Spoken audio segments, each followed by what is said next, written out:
Hello, everyone. Welcome to the Brazil Expat Journal, the BJ you can trust. We're a bit sporadic, but we're still around. This is end of the year special, and I am here tonight with a really special guest. Her name is Wande, and she's kind of like a holdover of my Salvador episode that I did last week. There she is, Wande. How are Hey, you?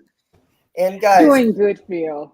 I'm so glad. And I met Wande many years ago, actually, in Vitória, Espírito Santos, and then again in São Paulo for some training for the place that we work.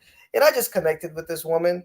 So, of course, my very first trip to Salvador would not have been complete if I hadn't spent some time with her. And I'm so glad that I did because we talked about a lot of things, which one of them is the topic for tonight, which is retiring in Brazil. But also, she's going to tell this really crazy story about a friend of hers who passed away in Salvador. And guys, I mean, it's macabre. It's deep. So hold on for that. I'm going to make you wait for it. But a little bit about her before she talks about herself is Wande is a native of Pasadena, California. Okay, she's a retired teacher. She has a background in language development, international education. She was the director of Capoeira Educacional Travel Service. And she's lived as a retired expat in Salvador, Bahia for the last 10 years. But she's been here long, all right? Am I correct? When did you first get to Brazil? In 1990 was my first trip to 1990. Brazil. So you're old Yeah, school expat. That's what I like. old school. 1990, Yes. no internet at that time. Or was there internet in Brazil No, already? Yeah, no, I no, imagine. didn't exist. Yeah, because I'm thinking when I was a teenager, I was like maybe 12, 13 when we first got, I think, Prodigy internet, which was terrible. So I imagine Brazil maybe 98, 99, closer to 2000s. Yeah. Yeah. Wow. So a question that I always ask everybody that comes on, because it's the thing we all want to know, what put Brazil on your radar? What made you want to come down here? It's interesting because it started from college. So I was an exchange student at the University of Ibadan in Nigeria. And one of my professors, my anthropology professor, was from Trinidad and Tobago. And so he knew that I was interested in African continuities in the New World. And he said, if you want to know about continuities, you have to go to Bahia. So Bahia, Brazil was always on my list, but it was something I really didn't do until a friend of mine came to do research.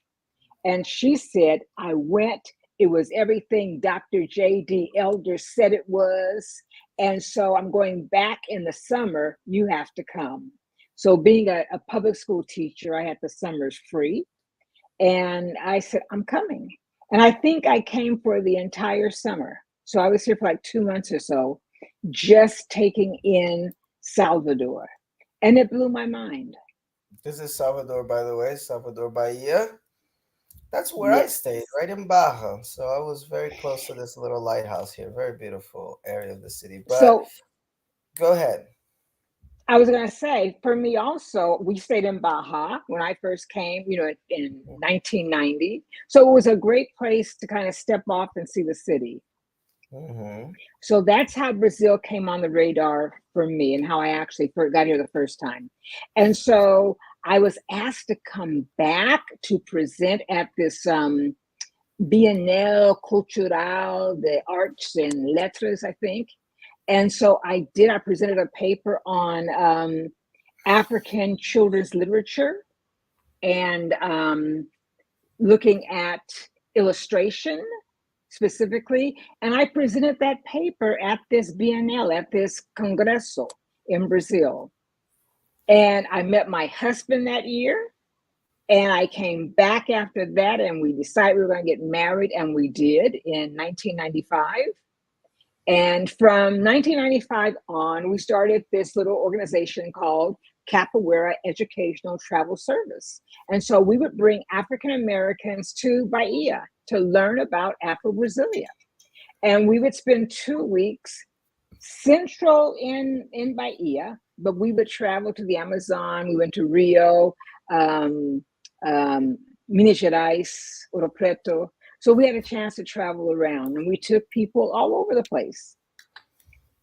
So that's how Brazil got on my radar. We had always talked about retiring here to Brazil. And so when that time came. And I so s- we said, okay, we're going to do this. but before you retired here, were you working with American companies? Or were you working for Brazilian companies? Because that's something that I think people worry about when it comes to retiring in Brazil. Yeah. Reais, You know, you know the.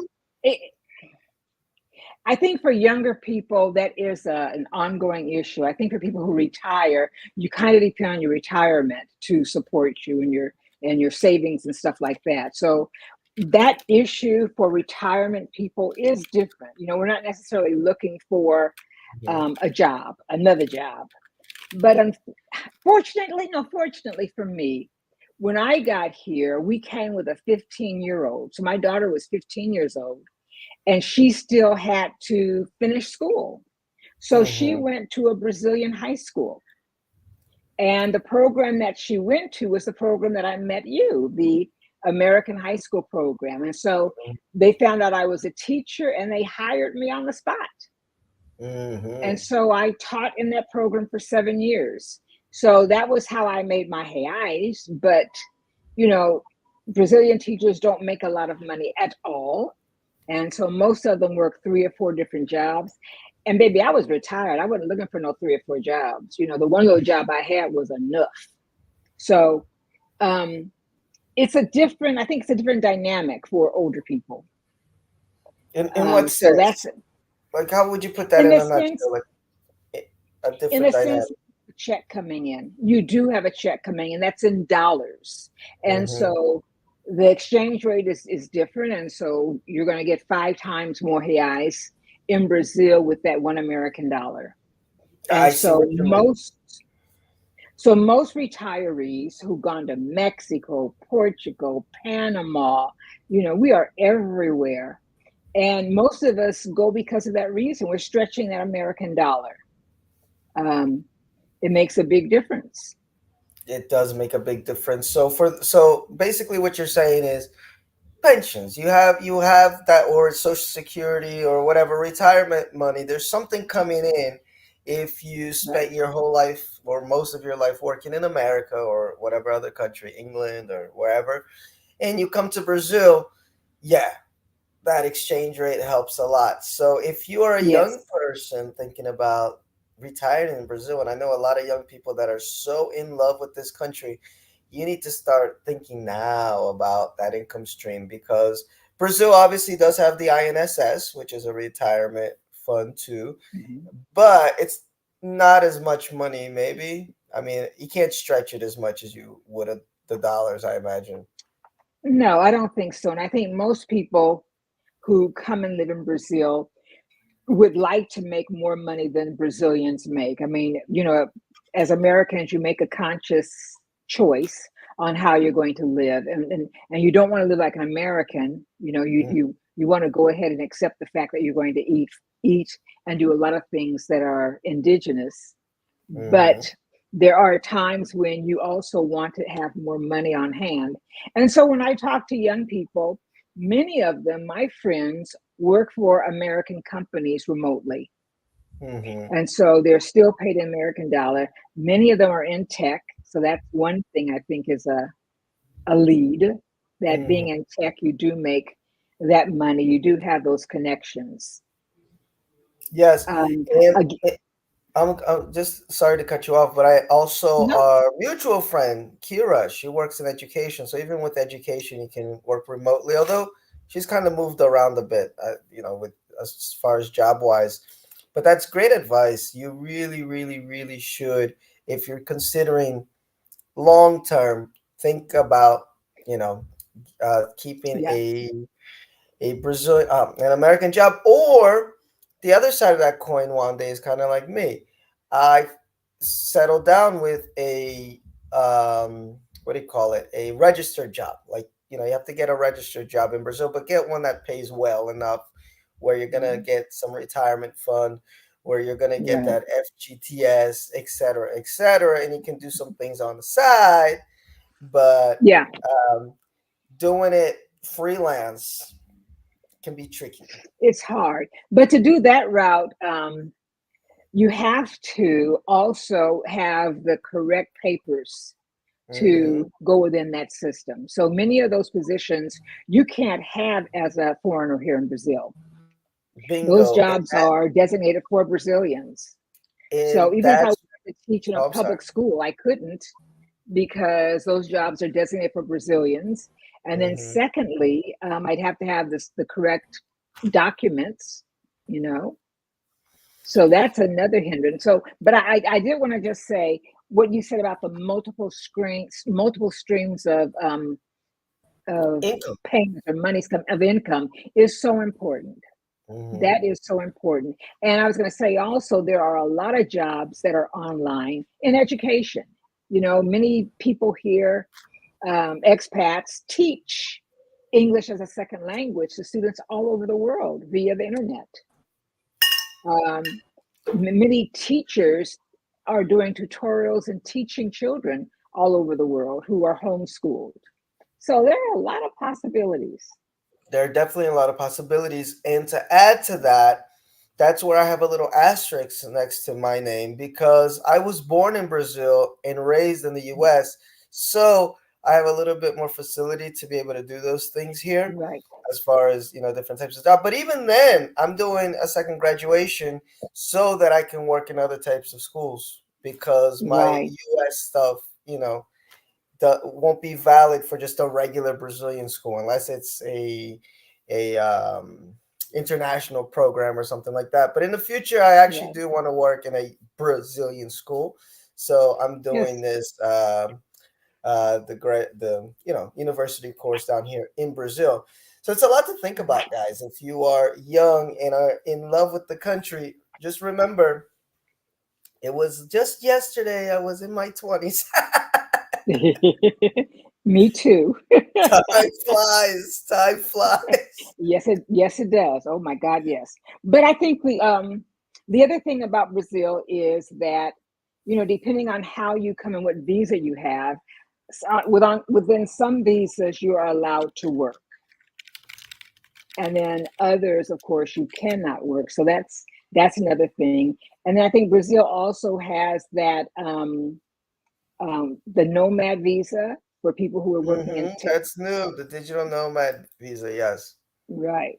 Which has some loopholes. I understand it's not as easy as it sounds, you know. Yeah, it's But definitely the folks do complex. that too. Yes.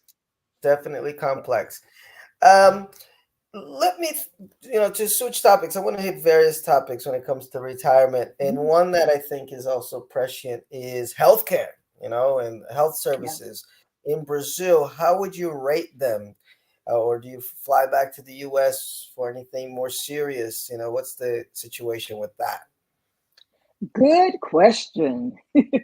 I just had a knee replacement surgery, a very, very needed knee replacement surgery.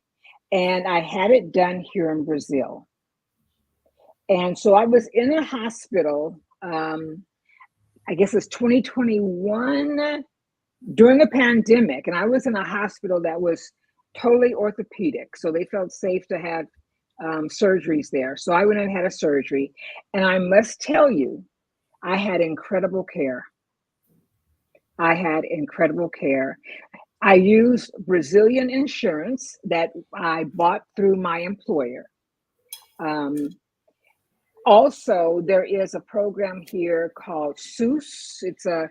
It's a state-run health plan, and I also have that as a senior citizen, as an idoso here.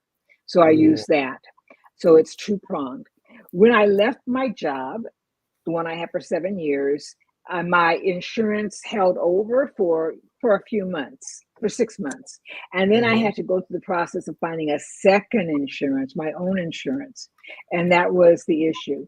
One of the things I think is interesting is I saw on a blog one time a brother was talking about being in Brazil and needing health care and how Mm-hmm. he thought it was so difficult for him.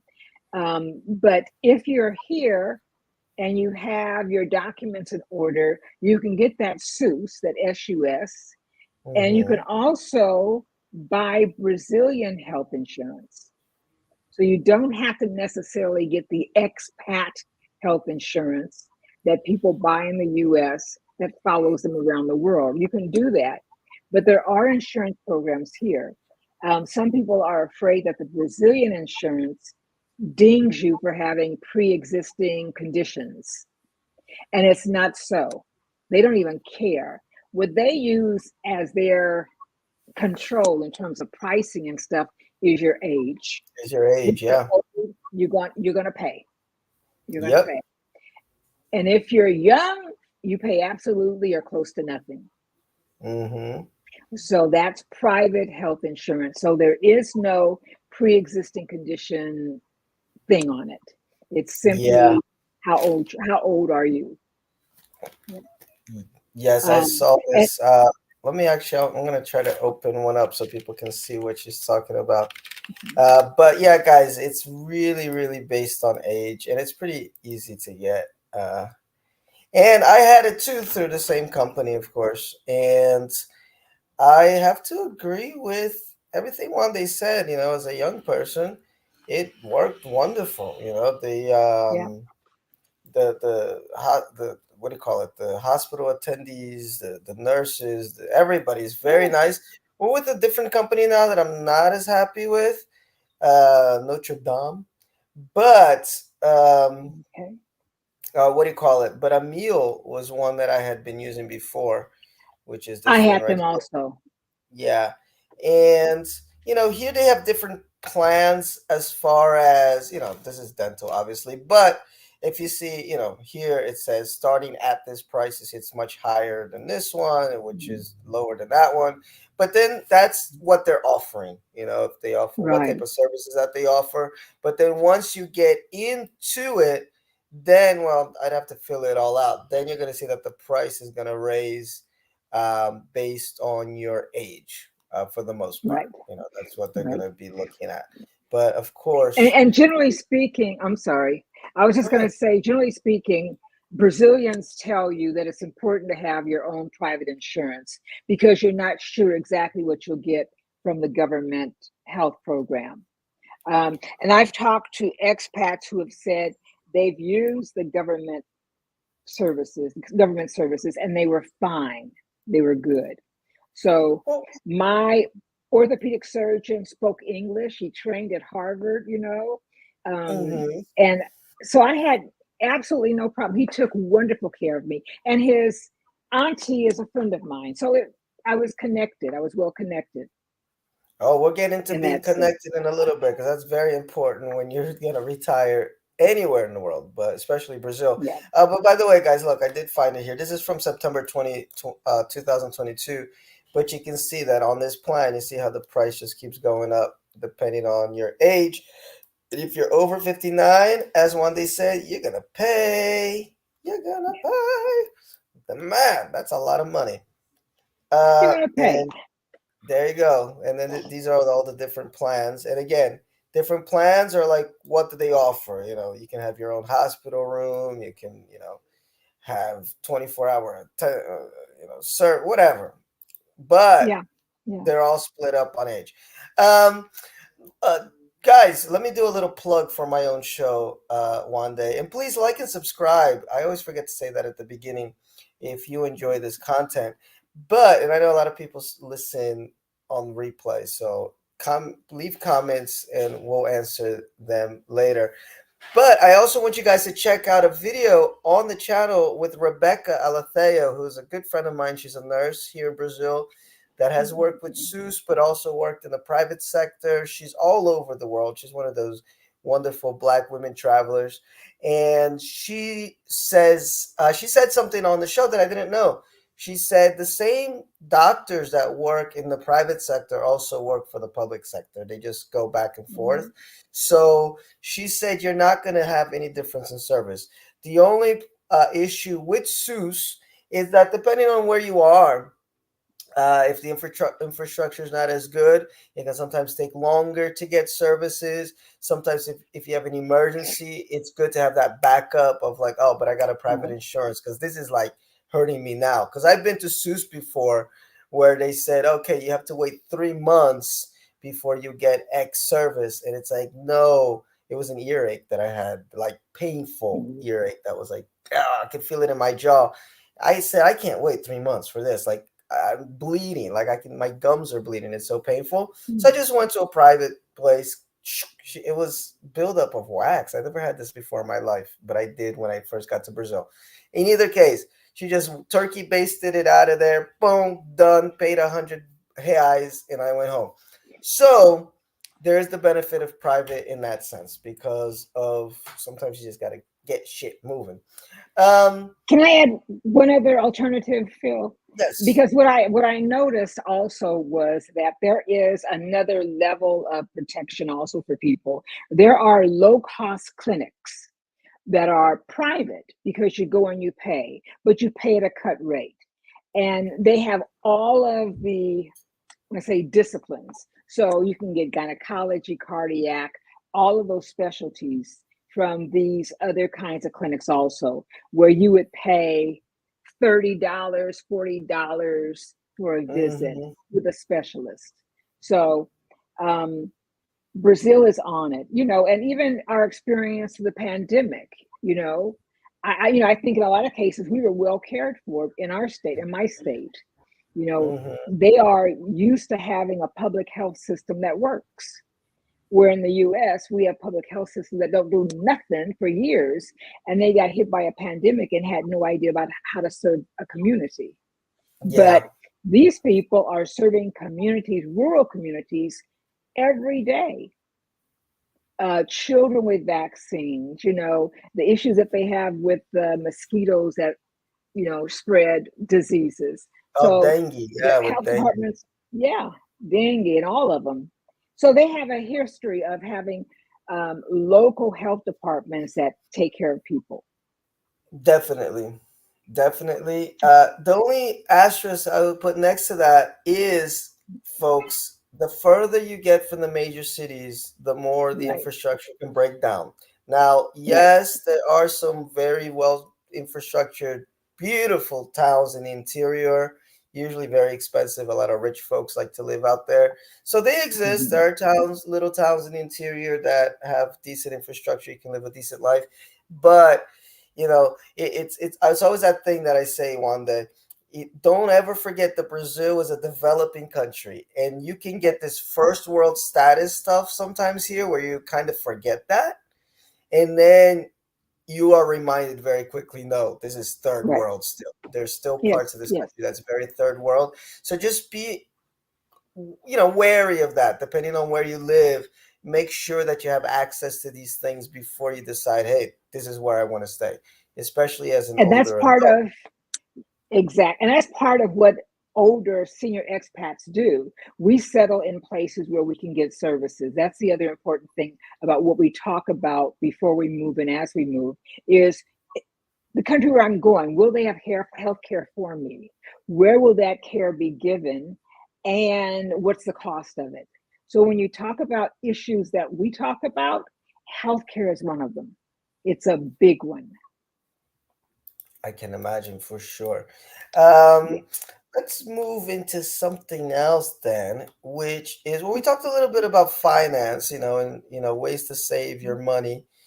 Best thing to do is possibly, get some foreign income or various forms of income streams.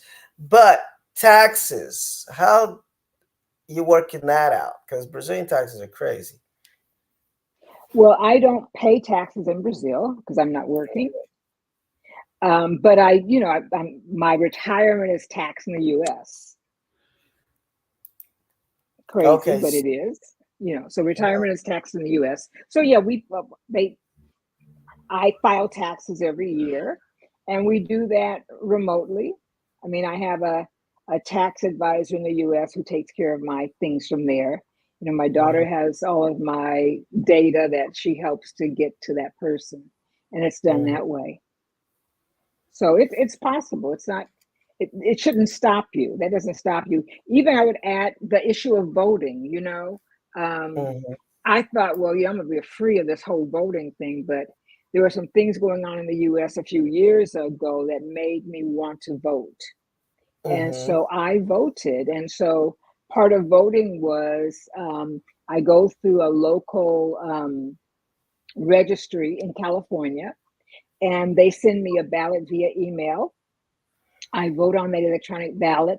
I send in a download of it through the mail to the voter. I forgot the name of the place, but to the voting agency. And so Hmm. I do vote. So I Cool. continue that responsibility also. Great. And now, what about two things? We're going to see if we can put two things into one big old topic: Okay. cost of living and finding housing, permanent housing. What are some things to consider with that? Cost of living. I know Salvador is a bit cheaper than Sao Paulo. I don't know if that Yeah, has any consideration at all with staying over it there. does. Okay. It does. We actually had thought for a minute about going to Brasilia, the nation's capital, but the Hmm. cost of living is extremely high there. That's And an so expensive. it doesn't, yeah, it doesn't fit our needs. So Salvador is less expensive, especially in housing, I think. And so you have to decide where you want to live and what you're going to pay for that place where you're living. And so you're looking at safety, you're Hmm. looking at the availability of housing, you're looking at the quality of housing.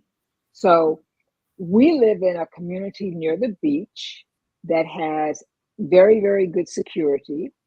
Um, and the housing there costs a little more than it would cost other places, but it has those amenities, that we need.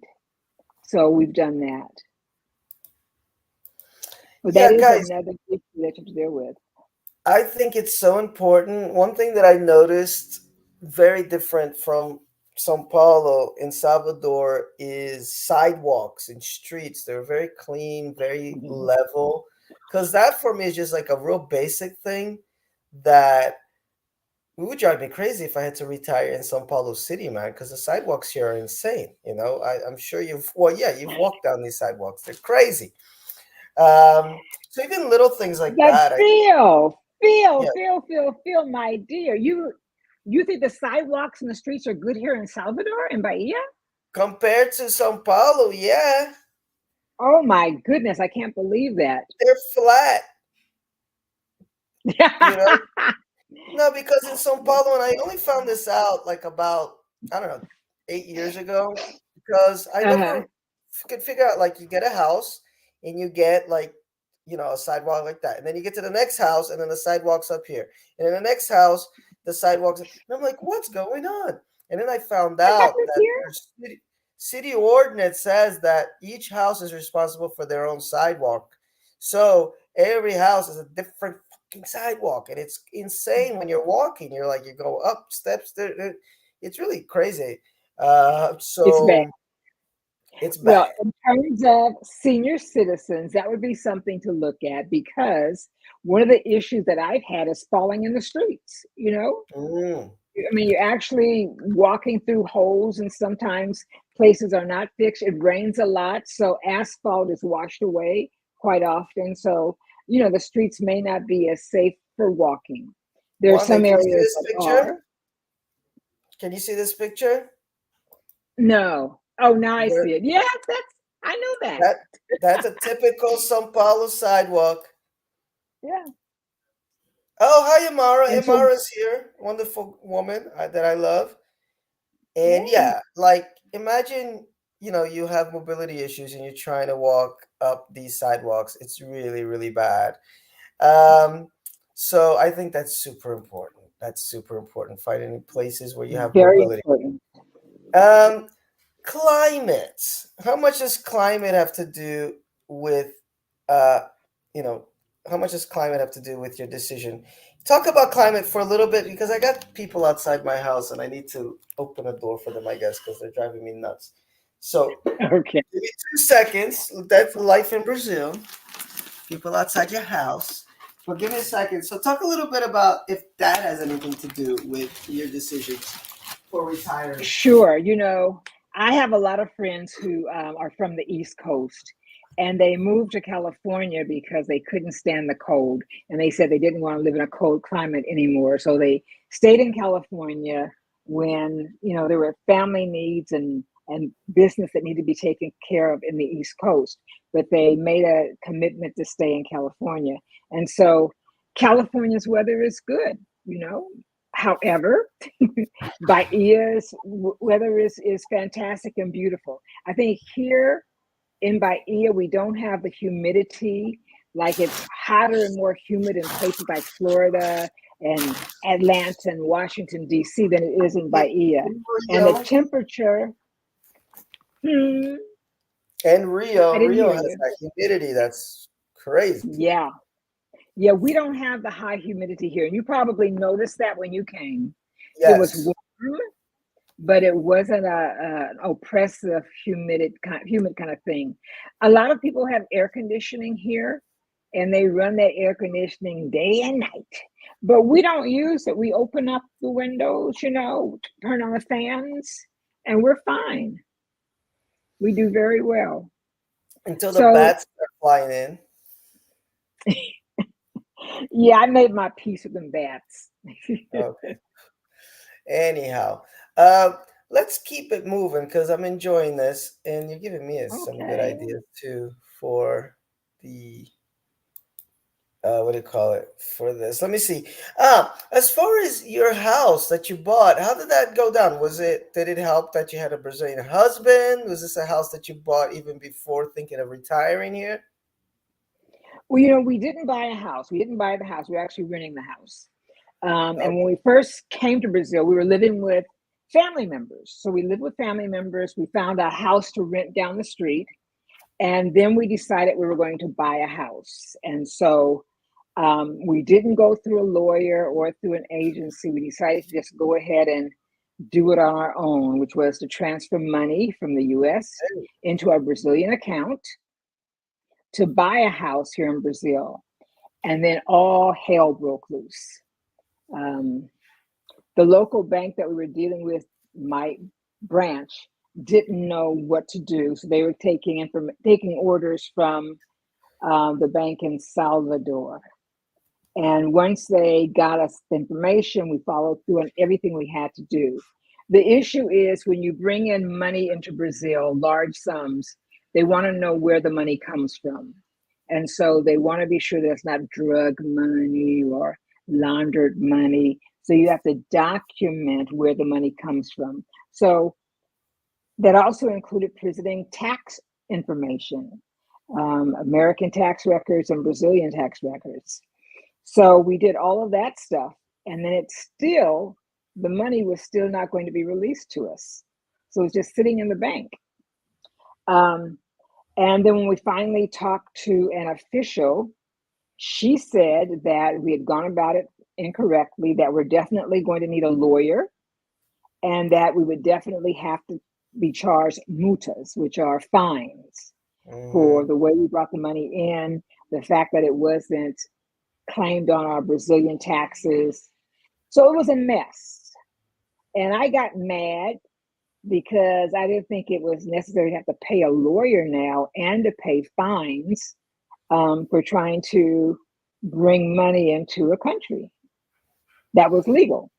So Mm-hmm. I said, no, I'm not buying nothing. I'm sending the money back. So I sent the money back. And so we did not buy.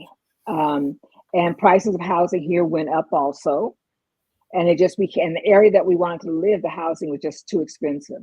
So it just actually worked out better to rent for us. So we were renting a house that was really nice size, like $600 a month.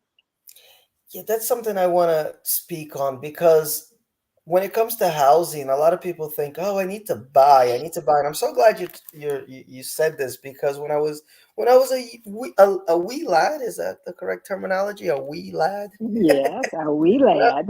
when I was a wee lad, I used to work at a radio station, which is why I do like my no camera podcast style because I love talk radio. But Um, the lady that I worked for, she actually was a big proponent of that. She was older, she still had her radio show, number one radio show and late night talk show, Philadelphia. Anyway, Wow. um, and she would rent. She had a beautiful house, and she would always say, "No, I will rent for the rest of my life because it's a scam getting those mortgages, And plus, sometimes I just want to move. Sometimes I'm just tired of a place. I want to go somewhere else." And working in radio, she's moving all over the place. Um, so options, folks, when you're moving to Brazil, it doesn't always have to be buying, but you can rent, and you'll see that it's not Yeah. that expensive if you're earning in dollars or euros or some other foreign currency. Uh, Yeah. you can get a decent house. Let's say we're talking simple, nice house, 3 to 5 thousand reais a month. Simple, and Hmm. then you can go from there. And also, some people just Airbnb it, and they're like, Yeah. they're addicted to, serial Airbnbers, which is great, And sometimes, speaking of Imara, she's on. By the way, Imara, if you want to hop in and say something, you're more than welcome. I love this woman. Um, and she does that, when she's in Sao Paulo. And depending on the person that you're Airbnb from, you can kind of talk to them and they'll let you stay for longer, because they'll say, hey, it's a fixed Right. income and it's a nice person, why not? And they may even lower the price a little bit and let you stay there for a year, 2 years, whatever. So one thing, folks, about Brazil, that it can become a detriment, but it's also very positive if you use it correctly, is the jeitinho brasileiro. It's the little Brazilian way that you figure out how to get through all the bureaucracy. Like Wande was like, fuck this bureaucracy. I'm just gonna. But that brings another point too for me, which is really interesting. I said I wanted to get away from the stress of the United States. That Yes. times were just too stressful, and I was getting mad at everything. And I'd watch the news, and then I'd have a bad feeling in my mouth all day long. And I want to do stuff, and I'm an activist at heart, so I want to go ahead and pick up the flag and start a movement. And I got to the point where I said, I need to stop and rest and do my thing and look around. And so in Brazil, I found a lot of that. But part of the issue, I think, is that whenever there's anything that has to do with bureaucracy, your blood pressure is going to go up.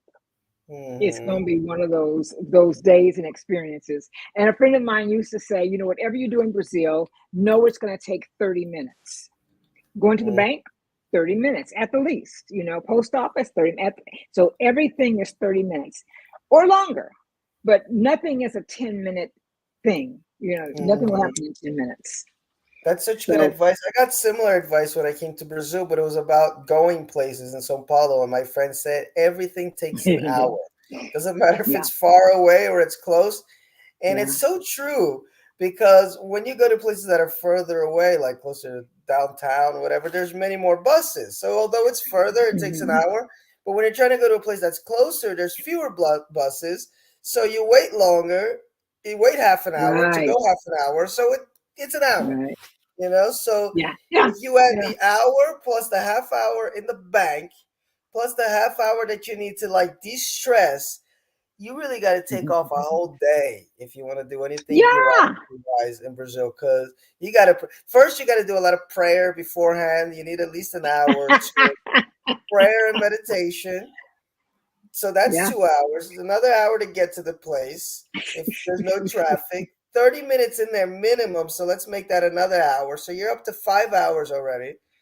And then you're gonna need some like Ben and Jerry's and McDonald's or something after to just be like, just give me the bad Something. stuff. Give me the bad stuff now. I need the bad stuff. So Yeah. yes. An Um, example of that is, recently we traveled, so I was using my Brazilian green card, my permanent residency card to get on and off the plane. So it was very yes. convenient. And then I was looking for it because we were going to travel and I was wanting to make sure everything was in order. I couldn't find it. Oh So no. apparently I had lost it. So I went to the federal police at the airport and I told them I lost my car. You know what I do? I don't get a new one. And they said, well, we can't deal with you. Go online and work on it. And so I went online and something didn't work right. So I went back to them again and I said, again, I lost this card. I need something new. And they said, go online. You have to go online. So I finally got online. Things worked out in the site.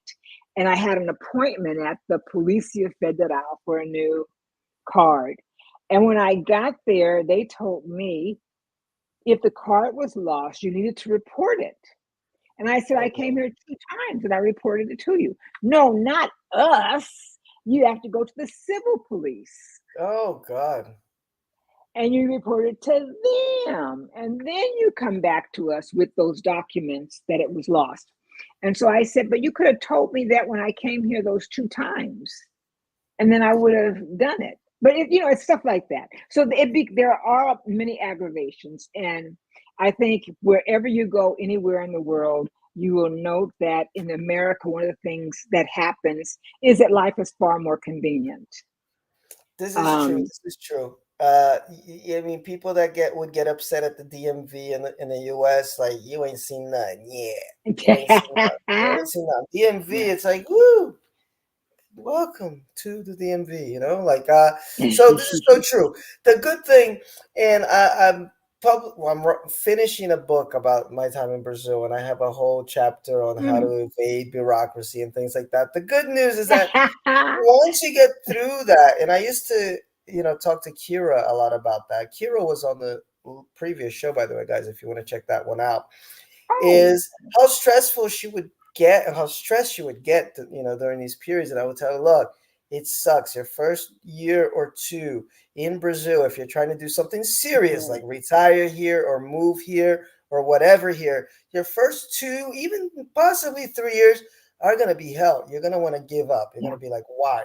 Once you get done all that stuff, it definitely becomes easier, and then you learn little tricks to like evade the bureaucracy as much as possible, so it's not right, like a forever story. But your thing about the exactly. the, the Polícia Federal was so true. Like sometimes their website says one thing, you go there, it's another thing, and then the next Yeah. day it's a third thing. I'll tell you, Yes, yes. it's confusing. There's a story I Mhm. put in the book. I'll give a little spoiler of this guy that I met here. I mean, I guess it was 2014 or so. He was working at the Mhm. same English school as me. American kid. He was like 19, 20, real young kid. And he was trying to get a CPF, which is your tax registration number, so that he could buy a cell phone. Something very simple. So he went to this one agency, right? He went to this one agency that said, Uh-huh. okay, in order to get your CPF, you need to get a letter from this other agency first to authorize the CPF. So he went to the other place. The other place said, look, in order for us to write you this letter, we need your CPF number. So he's like, this, it's like a Monty Python skit, but this is like, and then he's Mhm. like, wait, but they sent me here to get this letter from you, the CPF people. Yeah, but you got to go back there and talk to them. So you went back there, and not surprisingly, they said, look, in order for you to get the CPF, you need this letter. All I know is this boy, he was on the next plane back to the US, man. He didn't last a month here. He was like, I'm done. Yeah. I'm done. And I think he even got his iPhone pickpocketed on the metro too. So he just had a really bad experience in Sao Paulo. So please, folks, do your research. As Antonio Carlos Jobim said, Brazil is not for amateurs. Okay, it's a complicated country. It's a wonderful country, but it's complicated as hell. It really is. Yeah. Um, and let's start getting into something real crazy now, because we're talking about being aware, taking care of your stuff. And I think one of the most important ways to get there, guys, is having a good, strong network. When I got to Brazil in 2009, 2010, there was nothing. I like tripped, fell, rolled down hills. Everything terrible that could happen to somebody, I think happened to me. My first maybe year, 2 years here in Sao Paulo, because I had no clue. I just learning on the go. And I arrived in October. So I got really screwed because just as I started working, it went into vacation, but it wasn't regular vacation. It was December, January, February, because you got February, go back in March. Christmas, New Year's, Carnival. And I was like, I always prided myself as being pretty independent, but I'm here asking money from home. Like, I'm going broke. What's going on? So even simple things like that, I didn't know that Brazil stops for 3 months at the end of the year. You got to save up before you come here, and if you want to stay for a longer period. So learning on the go was not cool, which is one reason why I like doing this podcast, to help people that are coming down here to not have to go through the same things that I went through, which were not cool things. Read about it in my book. Um, so Yes. so this network, I think, is so important. And so one day, I want you to tell us. Now she's going to tell us a really interesting story, which caught me by surprise, because I'm at this woman's house. I'm enjoying the heck out of this day, and then she sits me down. And I'm like, uh-oh, something's going down, because she's got this serious look on her. Like, what did I do? It was Did I serious. It was forget serious. to wipe my feet before I walked in this woman's? Because I'm You're about to get funny. it. I'm about to get it. No, no. You got So it, tell baby. us You a little got it. bit about what happened here, because this story took me by surprise, guys. And this is a cautionary tale about how important it is to have a strong network if you're coming down here to retire. Right. And I would say preface it before I said, because I was talking to my daughter about our conversation, our Hmm. upcoming conversation. And she said, Mom, one of the things that you really need to realize that it's not easy making friends as a senior expat. And I Hmm. never really thought about how brilliant she is, because it's absolutely true. So when we got to Brazil, my husband had his old friends from 40 years ago, made new friends right away. My daughter went to school, had a whole cadre of friends. And the first year I didn't work, so I had no friends. But coming from a city where I was born and grew up, and I knew everybody knew my family, I never had an issue about making friends. So it was something that never came into my mind. I had a support system that worked real well. So when we got to Brazil, we went to lunch one day, and my daughter said, Mommy, those ladies over there are speaking English. Go talk to them. And she said that because, Brazil is kind of language locked. So every day when you go out, you only hear Portuguese, you don't hear English. So when you hear some Black folks talking English at the table over there, it gets your attention. And so it got her attention. So we spoke to the ladies and found out that they were from Los Angeles, that one of them lived around the corner from us, and that her sister was coming to visit. And so one of the things she said to me was, I'm going to give you my number and I want you to call me. I said, okay. And she goes, no, everybody says that and everybody doesn't follow through. But she said, I want you to call me. I would be happy to help you in any way that I can with this kind of transition period for you, this moving in. I Mm. said, cool. And again, a friend. And so I called her. We walked around the corner, made it to her beautiful home. She had been here, I guess, 5 to 7 years by the time we got here. She did buy a home and she totally refurbished that house, and it was out of sight. It was beautiful. And we talked, we hit it off. She said, do you want to go to the grocery store? I'll pick you up. I had no car. She picked me up.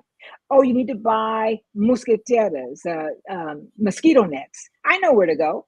She took me there. We couldn't pick up my daughter from school one day. I'll give you a ride. I'll pick her up. We'll go pick her up. Whatever we needed, she was there for us. We were sisters. We were very, very good friends. And so I met her 10 years ago when I first Mm. came here. So we were very, very good friends, friends of the family. She knew all of my extended family because we all lived in the same neighborhood. And so um, I was noticing as time went on, my knee was getting worse. So I was walking on a cane, but my friend was having trouble walking also. And this is a person who doesn't go to a doctor, who hadn't gone to a doctor, who had no medical issues, whose mother was, 93, 95 years old and doing just fine. So she had a sense that it wasn't going to be an issue for her, that health was not an issue for her. So she had no health insurance. She had no doctor here in Brazil. And so she was getting progressively worse. She was having trouble balancing, trouble walking, and it was getting worse and worse. Along with that, she did have friends, but she was a person who was very private. And so she had friends that she could trust. And then she had friends, she got rid of friends. She brought in very few new friends. And so the new friends that she did meet were friends who I knew, people that I knew. So Phil, as time went on, she was getting progressively worse. And to the point where we were supposed to meet to go someplace. And so now I drove. Everywhere we went, I drove because I wasn't trusting her driving and she shouldn't have been driving. So I would go pick her up. So I said I would be by. We had a certain honk that I would do in the car and she would come out. And this day she didn't come out. And I got very scared and I started knocking on the door and calling her. And then the neighbor came out and said, what's going on? And I said, have you seen her? And he said, no, I haven't seen her for 3 days. And my cousin had also said she had seen her at the grocery store 3 days ago. So there were 3 days that were basically unaccounted for. So I was getting a little bit more scared. And so I asked my cousin to go with me to the police station so that they could do a wellness check. Thinking, in the US, we do wellness checks, right? So I don't think they're allowed here, yeah? Say it again? I don't think they're allowed here to do that, are they? No, that's what I learned. The cop said, no, we don't do that here. You'd have to go in front of a magistrate, and the magistrate would then, make a ruling, and then they would send somebody out to the house. But, in Brazil, old people don't live alone. Old people live with their family. Old people are responsible for old people. You're not responsible for your old self. So it's a whole different way of looking at aging. So we went back to the house, screaming and yelling again. The neighbor said, I'm going to go upstairs to my balcony and I can scream her name to see if that will wake her up or bring her to the door. Still nothing, Phil. So I called a locksmith and a locksmith came and I had them break the lock to her house.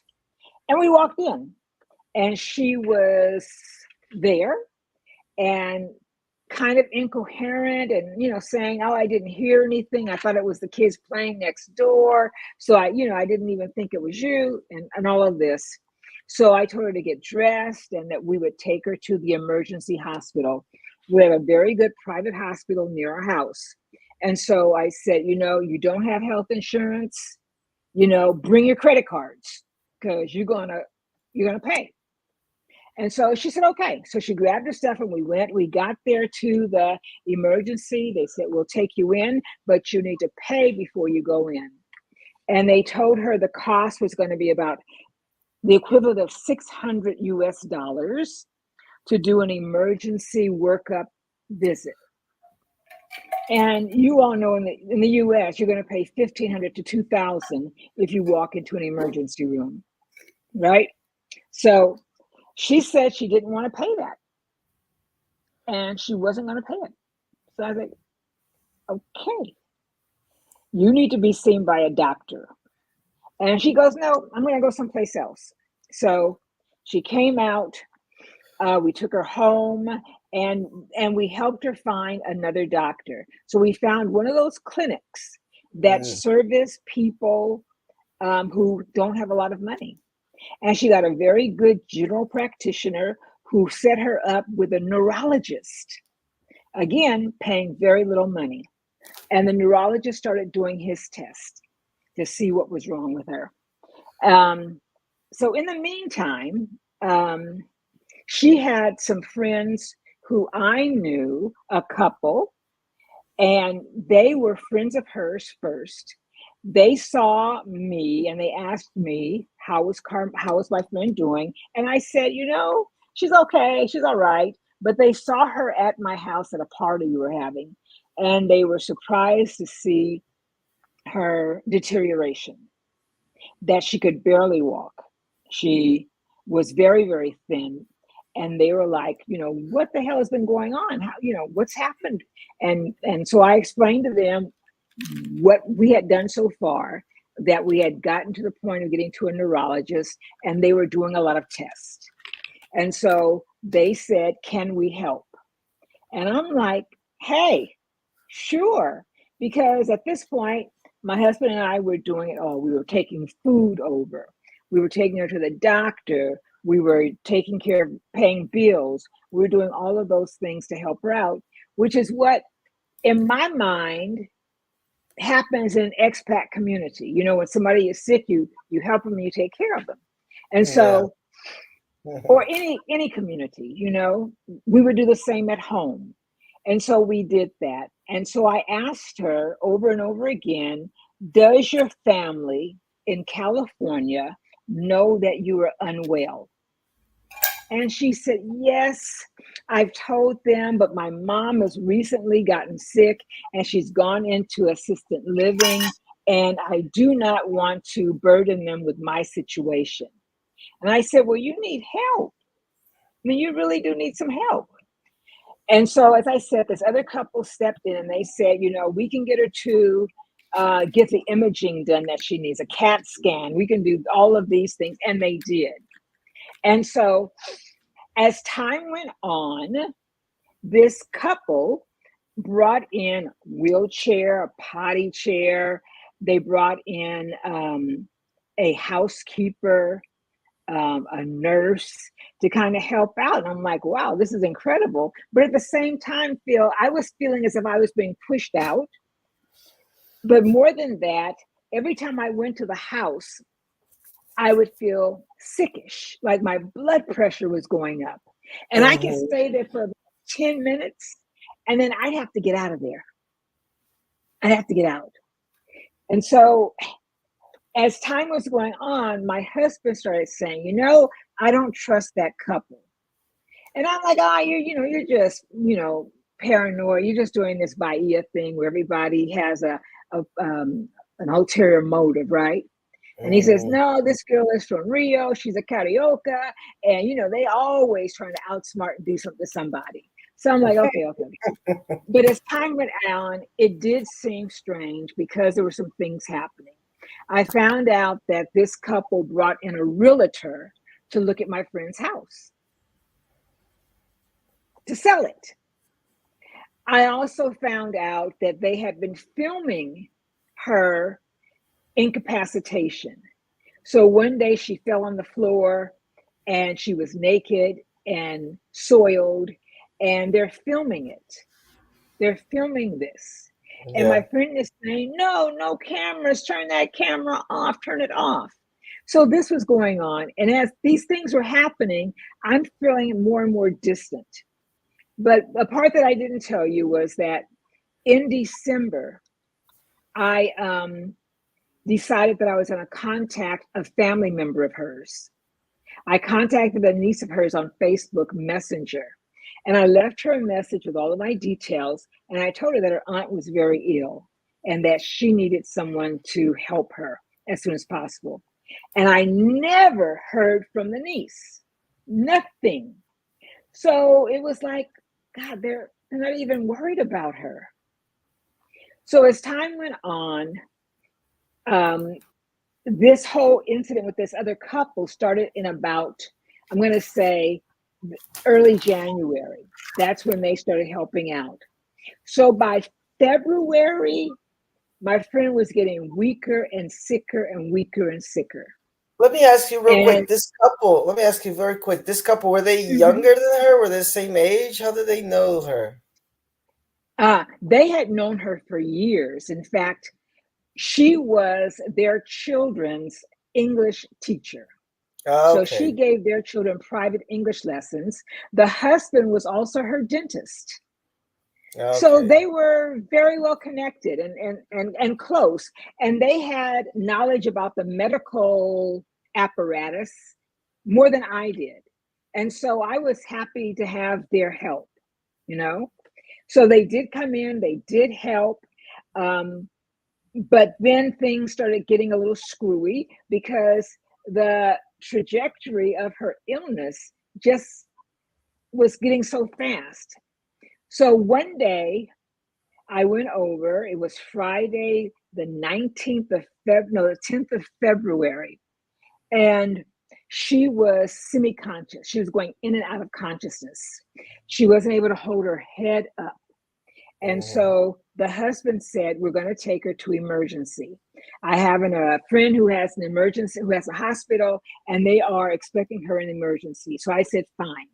So I went over and I talked to my friend and I said, I'm taking your iPad and I'm going to take it home and I'm going to go in, I'm going to contact your family.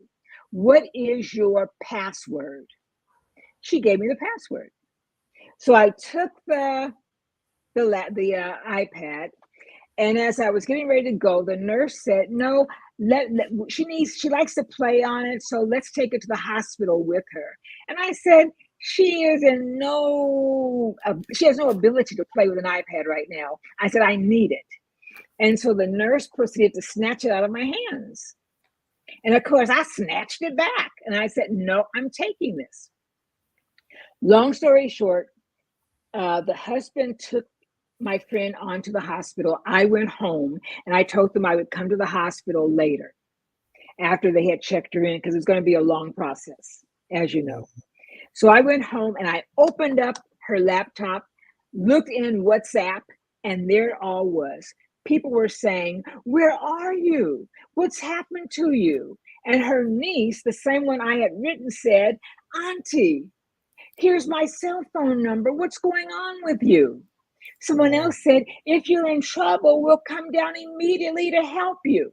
So all of these people have been worried about her, and she had been incommunicado with her family and friends. So I started writing everybody.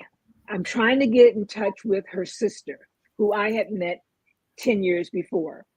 And I Hmm. said, she needs to know that her sister has been taken to emergency. They think there is a brain infection, and she's gone to the hospital.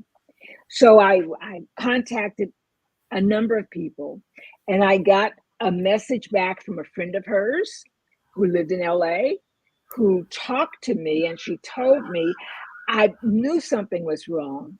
I thank God that you contacted us. And I said, I never knew the family. I never had any phone numbers or addresses or any information about how to contact people back home. And so I went into her iPad and I found everything.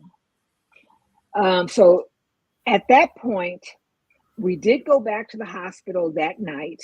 She was still being observed in the ER. And so we didn't stay much longer. We went home with the idea that the doctor, the dentist, her friend who was staying there, was going to share information with us about her situation. And he did for a minute. And so I said, I'm bringing to you the iPad.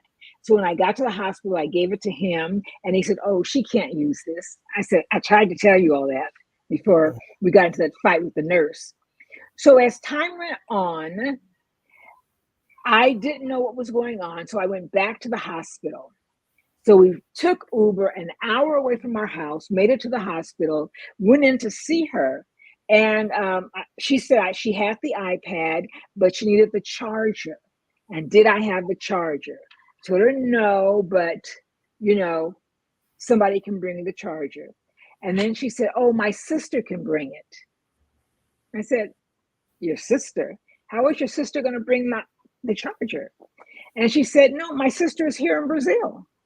She came with a group of people. They flew down here and they've Oh, been here good. for 3 days. And I said, they've been here for 3 days. Nobody said one day, thanks for calling us. Mm. One day we're here. Can we touch bases with you to ask you about what's been happening with her?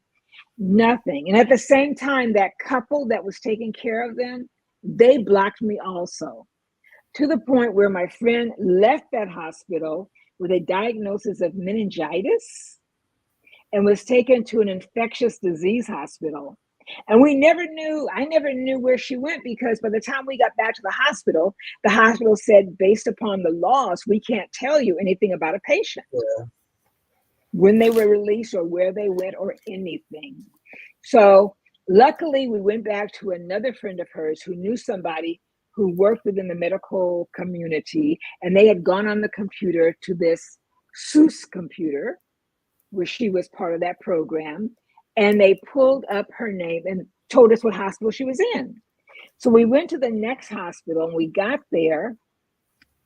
She was gone, Good Lord. and they couldn't tell us where she had gone. So again, still no communication from anybody. So at this point, I'm thinking something really crazy is going on here. So I went back to this same friend who had the connection with the computerization of all the information. And she said, no, you can find her at this rehabilitation center. Go there now. And we left right then. Drove to the rehabilitation center, and the place was absolutely beautiful. It was modern. It was high tech. Fingerprint, photograph, everything to get in. And so they called my friend and asked her if she wanted to see us. And she said, yes, send them in. So we went inside. She had a health aide who was at her side, along with the staff for the facility where she was getting medical care and therapy. And from what she told me, the care was fantastic and it was very expensive. Mhm. So I came in and she said, come here and sit down because I have to look in your eye. I said, okay, what's going on? And she said, why haven't you come to see me? I said, I tried, but you were blocked at every time where we tried to get to you. And I said, I never knew that your sister was here with 4 other people. I never knew anything, that you had changed hospitals, your condition. And she said, let me tell you what's been going on. And I said, what? She said, this so-called friend of mine wanted me dead. And I said, well, what do you mean she wanted you dead? She was doing things. She was using all kinds of herbs and they called it voodoo, candomblé against me. And she was blowing some stuff in my face. She was giving me little teas to sip. I'm like, what? She said, yes. She brought in somebody to buy my house. I said, did you sign any papers? No, I didn't sign any papers. She said, the girl threatened to call the police on me if I didn't do what she said. And I'm like, what? Then she went on to say that this same Brazilian couple had talked to her sister and told her sister that I, Wande, was not to be trusted, that I was trying to steal from her sister her property and everything she had, and that they should be careful of me because I had put a curse on their sister. And that if they wanted the curse taken off, they should pay them 10,000 US dollars. And with that money, they could have that curse taken off that they said Wande put on. Good And Lord. I'm like, what? I don't believe it. In fact, I started crying because I couldn't believe that this child had gone through all of this turmoil, all of this terribleness. And so she said that this couple had come to the hospital 2 or 3 times to try to talk to her. And she said each time they came, she told them, no, I do not want to see them. So the day that we found her at the hospital, she was being released that same day to go home.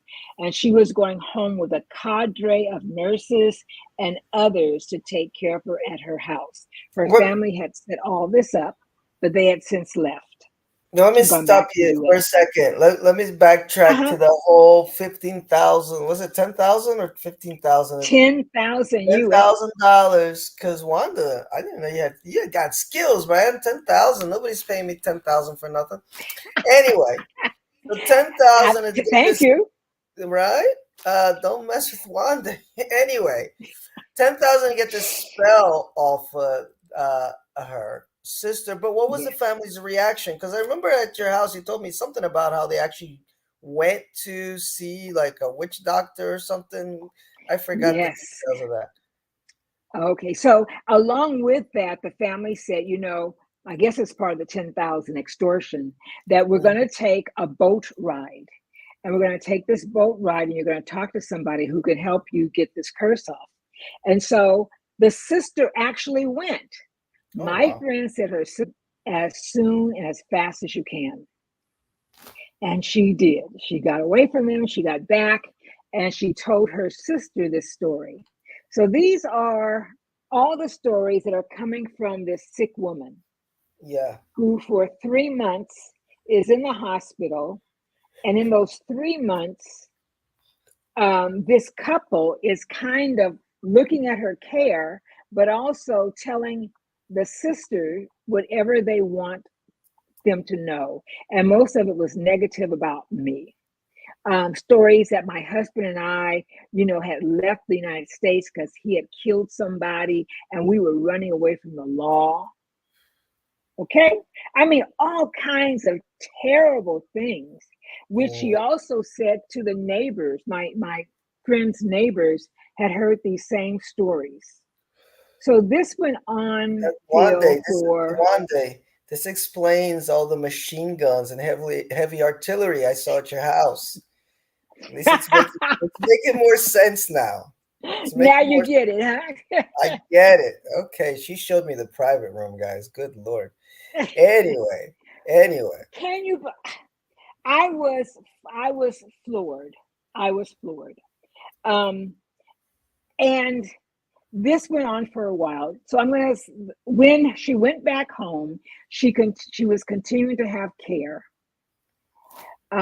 I got to know the people who were caring for her because my husband and I were still going over, helping out however we could.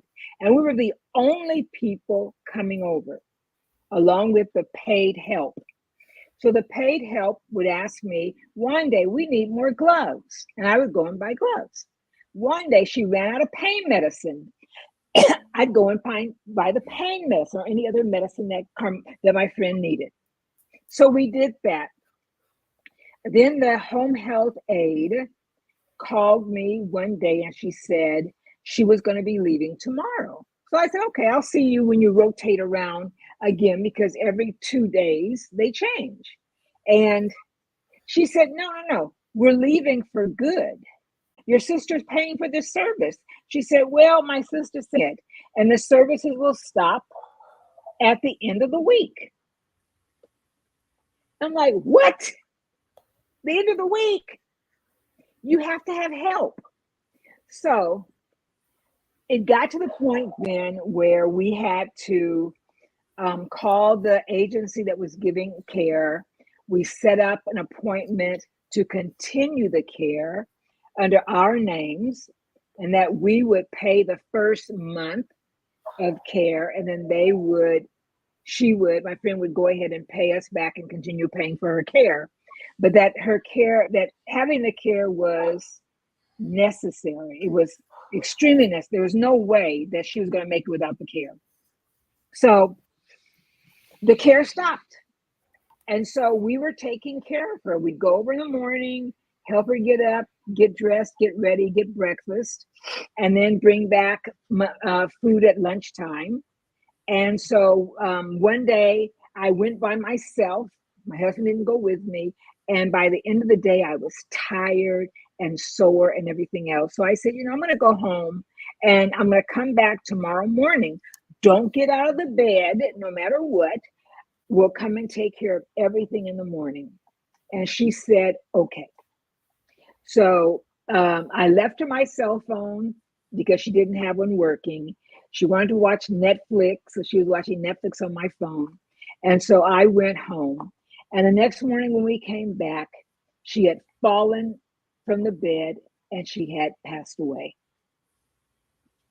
Um, I think I talked to you, Phil, about what to do if an expat dies and who do you contact and all of that. You gave me good information. I wrote an email immediately to the American consulate.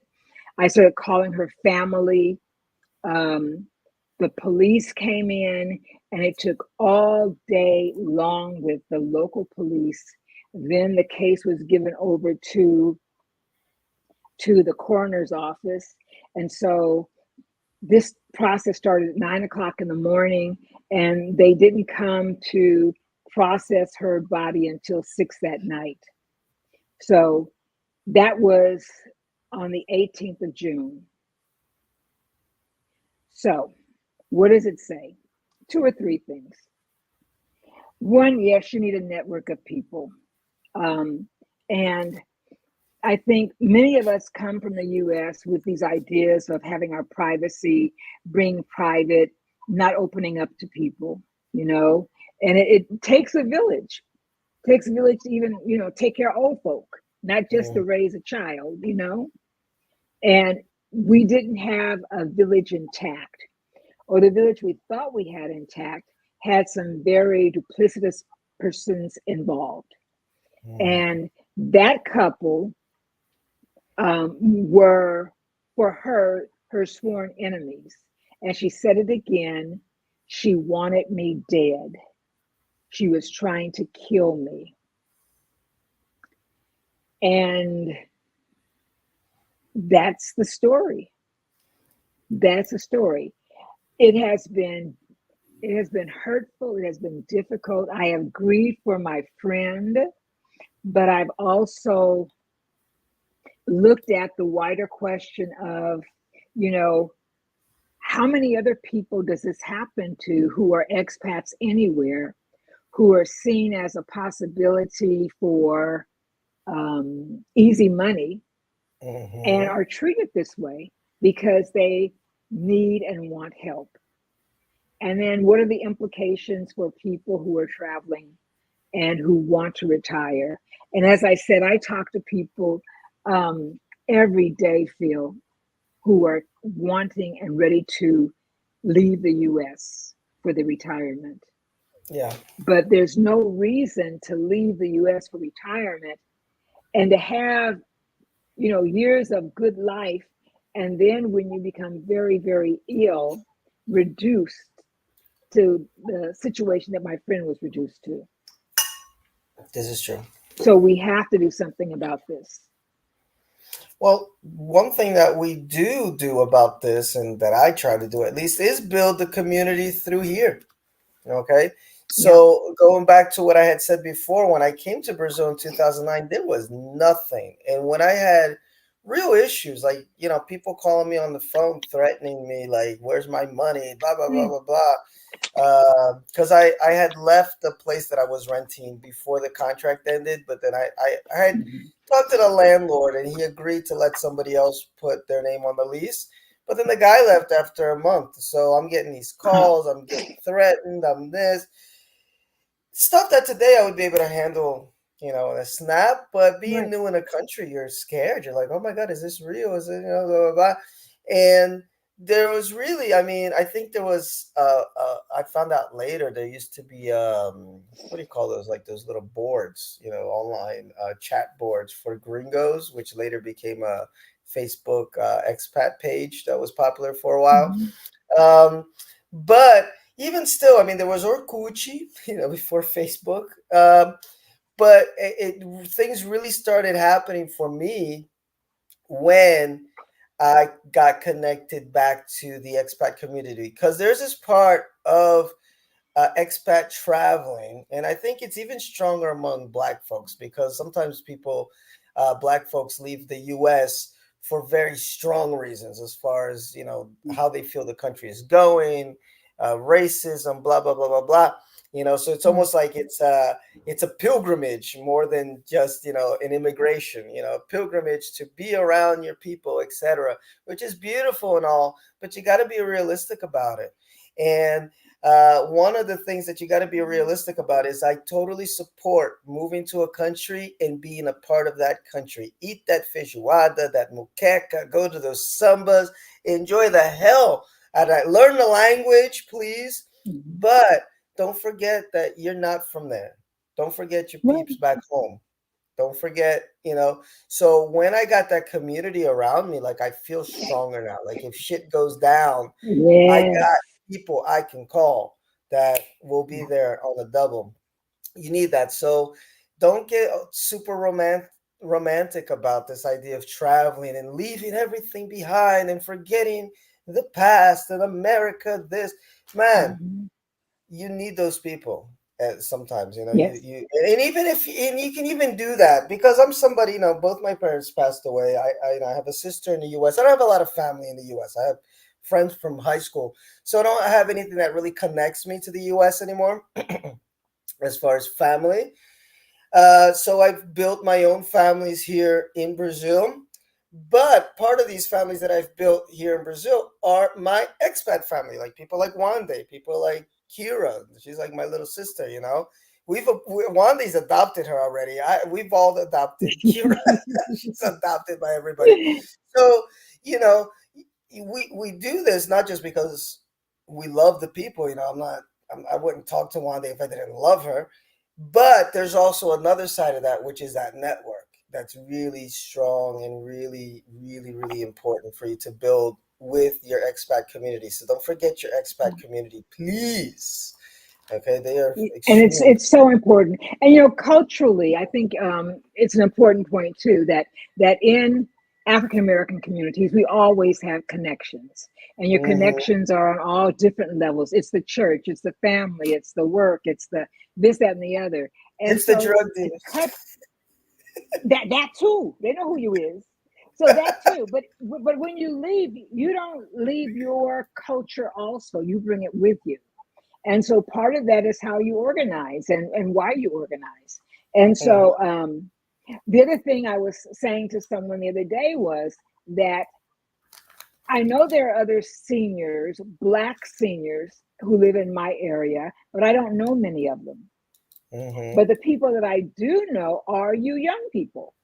Yep. You guys have become my community, and you check in on me and you Hmm. give me information. I don't understand this tech stuff, and I call a sister named Alyssa and she tells me how to use my iPhone correctly. All of that kind of stuff. So it works. Even when I make chocolate chip cookies and I know I'm not supposed to have them, I can always dump them at Alyssa's house, give me a Yes. few and give the rest to her. But it Yes. is community. And when her mom comes from the US to Brazil and she knows that I'm here, it makes mom feel good Hmm. because mother knows there is a mature senior person looking out for her kid and Hmm. who would do anything for her. And so I would want you and Kira to feel the same way also, that we are here for you. And and that's how I was treated. When I was 20 years old, I lived in Nigeria. I was a student in Nigeria. I lived there for a year. And the people who took me in were older African American women. They said, "Come here, child. We're going to take you to dinner. We're going to do this. We're here for you." And so that's my background. That's where I come from. So it is really important, so very important. And I think, the US government doesn't know it, or maybe they do, they haven't acted on it yet, is that they're losing a whole bunch of people, Black people, who are Hmm. going to Africa and all over the world, getting out of the US. Yeah. And the expat community, white, black, whatever from the US, is sizable. You know, I had a friend who just came back from Portugal. She said everybody in Portugal is American. All these Hmm. Americans who retired in Portugal. Yep. So the movement is on. It's not going to end Yeah. because the conditions in the US require that we do something, to survive, which is to get out. And Yep. so we're going to need to figure out how we're going to survive in these other countries that we love, that we appreciate, that we learn from. But the reality is that when push comes to shove, you need somebody who speaks your language and knows who you are. And Exactly. that you are with people that you can speak your mind to in a language that others understand, and that stuff you say isn't seen as offensive, but it is part of your truth, you Oh, that's know? so important. By the way, Amara said Jakira is my niece. Jakira is very well cared for. Just so this girl knows, I'm gonna send her this later. She is very well cared for. We love this little She is. girl. She's a sweetheart. Yes. But I'm an admin in a group called Worldwide Expats in Brazil, which gets a lot of shit. I know because it's a little wild in there. Although now it's settled down a little bit, but the early years were insane. But why would people complain about this group so much? Because we would go there sometimes and just rant like "fuck this country," what the no filter, and we need Yeah. that sometimes. It doesn't mean, and actually, Yes. one of the first rules of the group was you're not allowed to say "go home, gringo," because there was speaking of that site, Gringos. There were a lot of Brazilians on that site too. And man, you couldn't say Okay. one negative thing about Brazil, and you'd Right. have these Right. dogs attacking you.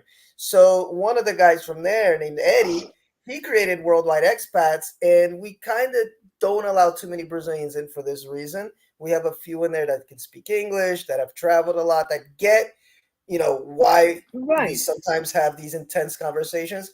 We wouldn't be here if we didn't love the country. I'm Right. sure there's a few people that have some other, factors, maybe marriage, kids, whatever, they'd like to leave, but they can't. But for the most part, we want to be here. But Right. it's a frustrating motherfucking country sometimes, just like any place in the world. And Yes, it sometimes is. sometimes you just need to be able to express that to somebody that can understand where you're coming from, that, as Wande said, speaks your language. And man, that's like around 2015, I think, is when I started to join these expat groups. It was after I broke up with my boyfriend. I was with him for 7 years and I was very Brazilian at this time. After we broke up, I was a little lost because, like, I had Mhm. built my whole life around this Brazilian community. And then I'm like, oh shit, what do I do with myself now? That's when I started going into the expat stuff. And I think I went too far into it, where I was forgetting that, hey, I'm in Brazil. So now I think I have a great balance of, like, I have Brazilian friends, American friends, or, worldwide friends, really. I Yeah, do but my that's a good Brazil point. stuff. I do my Brazilian stuff. I enjoy both of them. You got to find that balance because I don't think it's cool Yeah. also to be in a country and not immerse yourself in the country. But Right. cool stuff, crazy stuff. It was crazy, crazy, crazy, Phil. It hurt my heart. It hurt I'm my sure. heart. Number one, I didn't like the way my friend was treated. And I thought, I should be there to help her. And I was there as much as I could until I was just repelled from the house because of something that woman was doing in there. And then the other Mhm. part of it was, I don't like being defamed. I don't Who like does? being, you know, I don't like being lied on for absolutely no reason whatsoever. And I will own most of what I do or have done. But Hmm. when I haven't done anything, I don't want to hear about Yeah, it was all something a big you want to scam. accuse me of. It At the end was of the a day, big scam. But yeah. the part with the 10,000 to get this curse off that one they put on. Well, just give me the 10,000 if I did the curse, right? I mean, like Yeah, I'll take it off. don't make any sense. And then the part, the extortion, less extortion, but there will seem to be this whole notion of a conspiracy to commit Yes, it's murder. deep. That's why I thought this story was crazy. It's deep. Even with It them can, going to the black magic guy, whatever, like it was deep, man. yes, These people were but planning I this for a think it, while. yes, and it was a hate that apparently was very ingrown, very deep. You know, Oh, this woman would say, oh, this friend, this American friend is like my mother. She looks just like my mom. She's my mother. And you know, she was the teacher for my two boys. And you know, we're all this close knit family and stuff, but it wasn't true. That was part of the act. And one of the things a Brazilian man told me early on is that you know, that's part of it, you know, the queridas and you know, mi amores, it's all part of the facade one gives when there yes. could be something very sinister going on under that. And he said, be careful of that. You have You to know, be people will extremely talk as if careful. they're your friends. Yeah, Well, yeah. speaking of the book that I'm writing, I have a whole chapter on this too, and I end one paragraph saying, scammers are everywhere. They could be somebody you Yes. don't know, the guy down the street, your mother-in-law, or even the person lying in bed next to you as you're reading this book. Exactly. Basically, like, and the difficult part about it is that, because you said, they use that friendly thing as part of the facade. Yes and no, because Brazilians are generally like that. So that's where it becomes very, very difficult to know Right, who's trying to get one over on you and who's just being Brazilian. I mean, right. that's one of the things that I love about Brazil. Like, I went to Salvador. I know I did end up meeting Kira there, my friend Dave, but I had about 3 or 4 days where I was by myself. And man, I made so many friends. It's so Hmm. easy to get to know people and have fun, and they're like, the Brazilians are the most wonderful people. But inside that, you got to really, like, look for those red flags. Like, one thing that I don't like, sometimes somebody would just be like, "Oh, how much do you pay for this house? What's your rent?" It could be innocent, it could not. I don't answer. What do you do for a living? If it's too early, I don't know you that well, I'm not going to tell Right. you. I don't even say anymore that I'm American, because I can.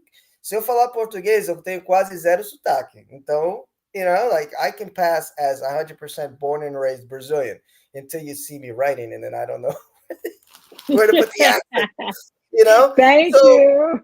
I pass as Brazilian now because of that, because I have been taken advantage of here in Brazil before because of that.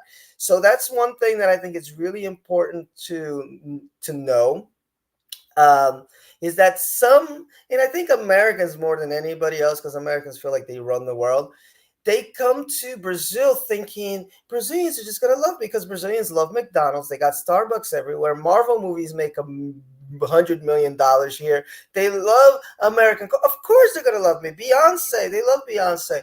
Of course, man. No, they don't. No, they don't. Okay, I've been cursed out twice here in São Paulo for speaking English on a metro and being told that, what, you foreigners come here and take our job. It was weird, but that, like, it felt like something straight out of like a Take your Trump. jobs. Yes, it was weird, but they're like, yes, you come here, you take our jobs, you try to do this, you try to do that. Which, I mean, I guess if you're opening up a McDonald's, you're taking away like the pastelaria. So in a way, I know what they mean when they say like your culture is just taking over our country. So Yeah. trust me, there is a lot of xenophobia against Americans. There's a lot of people that do not like Americans. They tolerate them. They know they got money. They know, well, more than them, because trust me, my ass is broke. But compared to the average Brazilian, yes, I'm like in the 2 to 3 percentile of like wealth here in Sao Paulo, which is crazy because I don't make that much money. Yeah. But that's, the wealth gap is so large. So if you're making anything over 4 to 5 thousand reais a month, you're somewhere where most Brazilians are ever going to be in their life. So there Right. are definitely a lot of people that are going to want to take advantage of that, as soon as they can see the opportunity. So please, please, please just be aware of that, because I think people have this romanticized vision of coming to Brazil, and especially as a Black American, and they're gonna feed off of my treasures of wealth, and what I've lived, and Martin Luther King and Malcolm X, and man, they're doing their Black Brazilian things, and you're just somebody that may be interesting, you know, and you just really got to be aware of that because it's true, and the more Yeah, you're and I aware think of I would it, add on. go ahead. I was going to add on to that by saying one of the things that I noticed early on was that there is an American niceness and an American egalitarianism that is misunderstood, I think, also. And what I Hmm. mean by that is that when we meet someone, we generally treat people decently no matter who they are. True. So the beggar on the street, I'm not going to say, get your ass away from me, you stink, you nasty, you dirty. I'm just going to say, yeah, take care, brother. And I walk on down the street. But Hmm. that is misinterpreted here as being weak. Hmm. It's a culture, yes, it's very, very nice, but that when you appear to treat everybody equally, you're considered not to have the ability to discern who's good and who's bad, because that person you shouldn't treat nicely. You know what I'm saying? Hmm. No, And I I think totally understand that what you're was saying. that was something that I experienced. That my niceness, my kindness walks with me wherever I go. Until you fuck with me, we got a problem.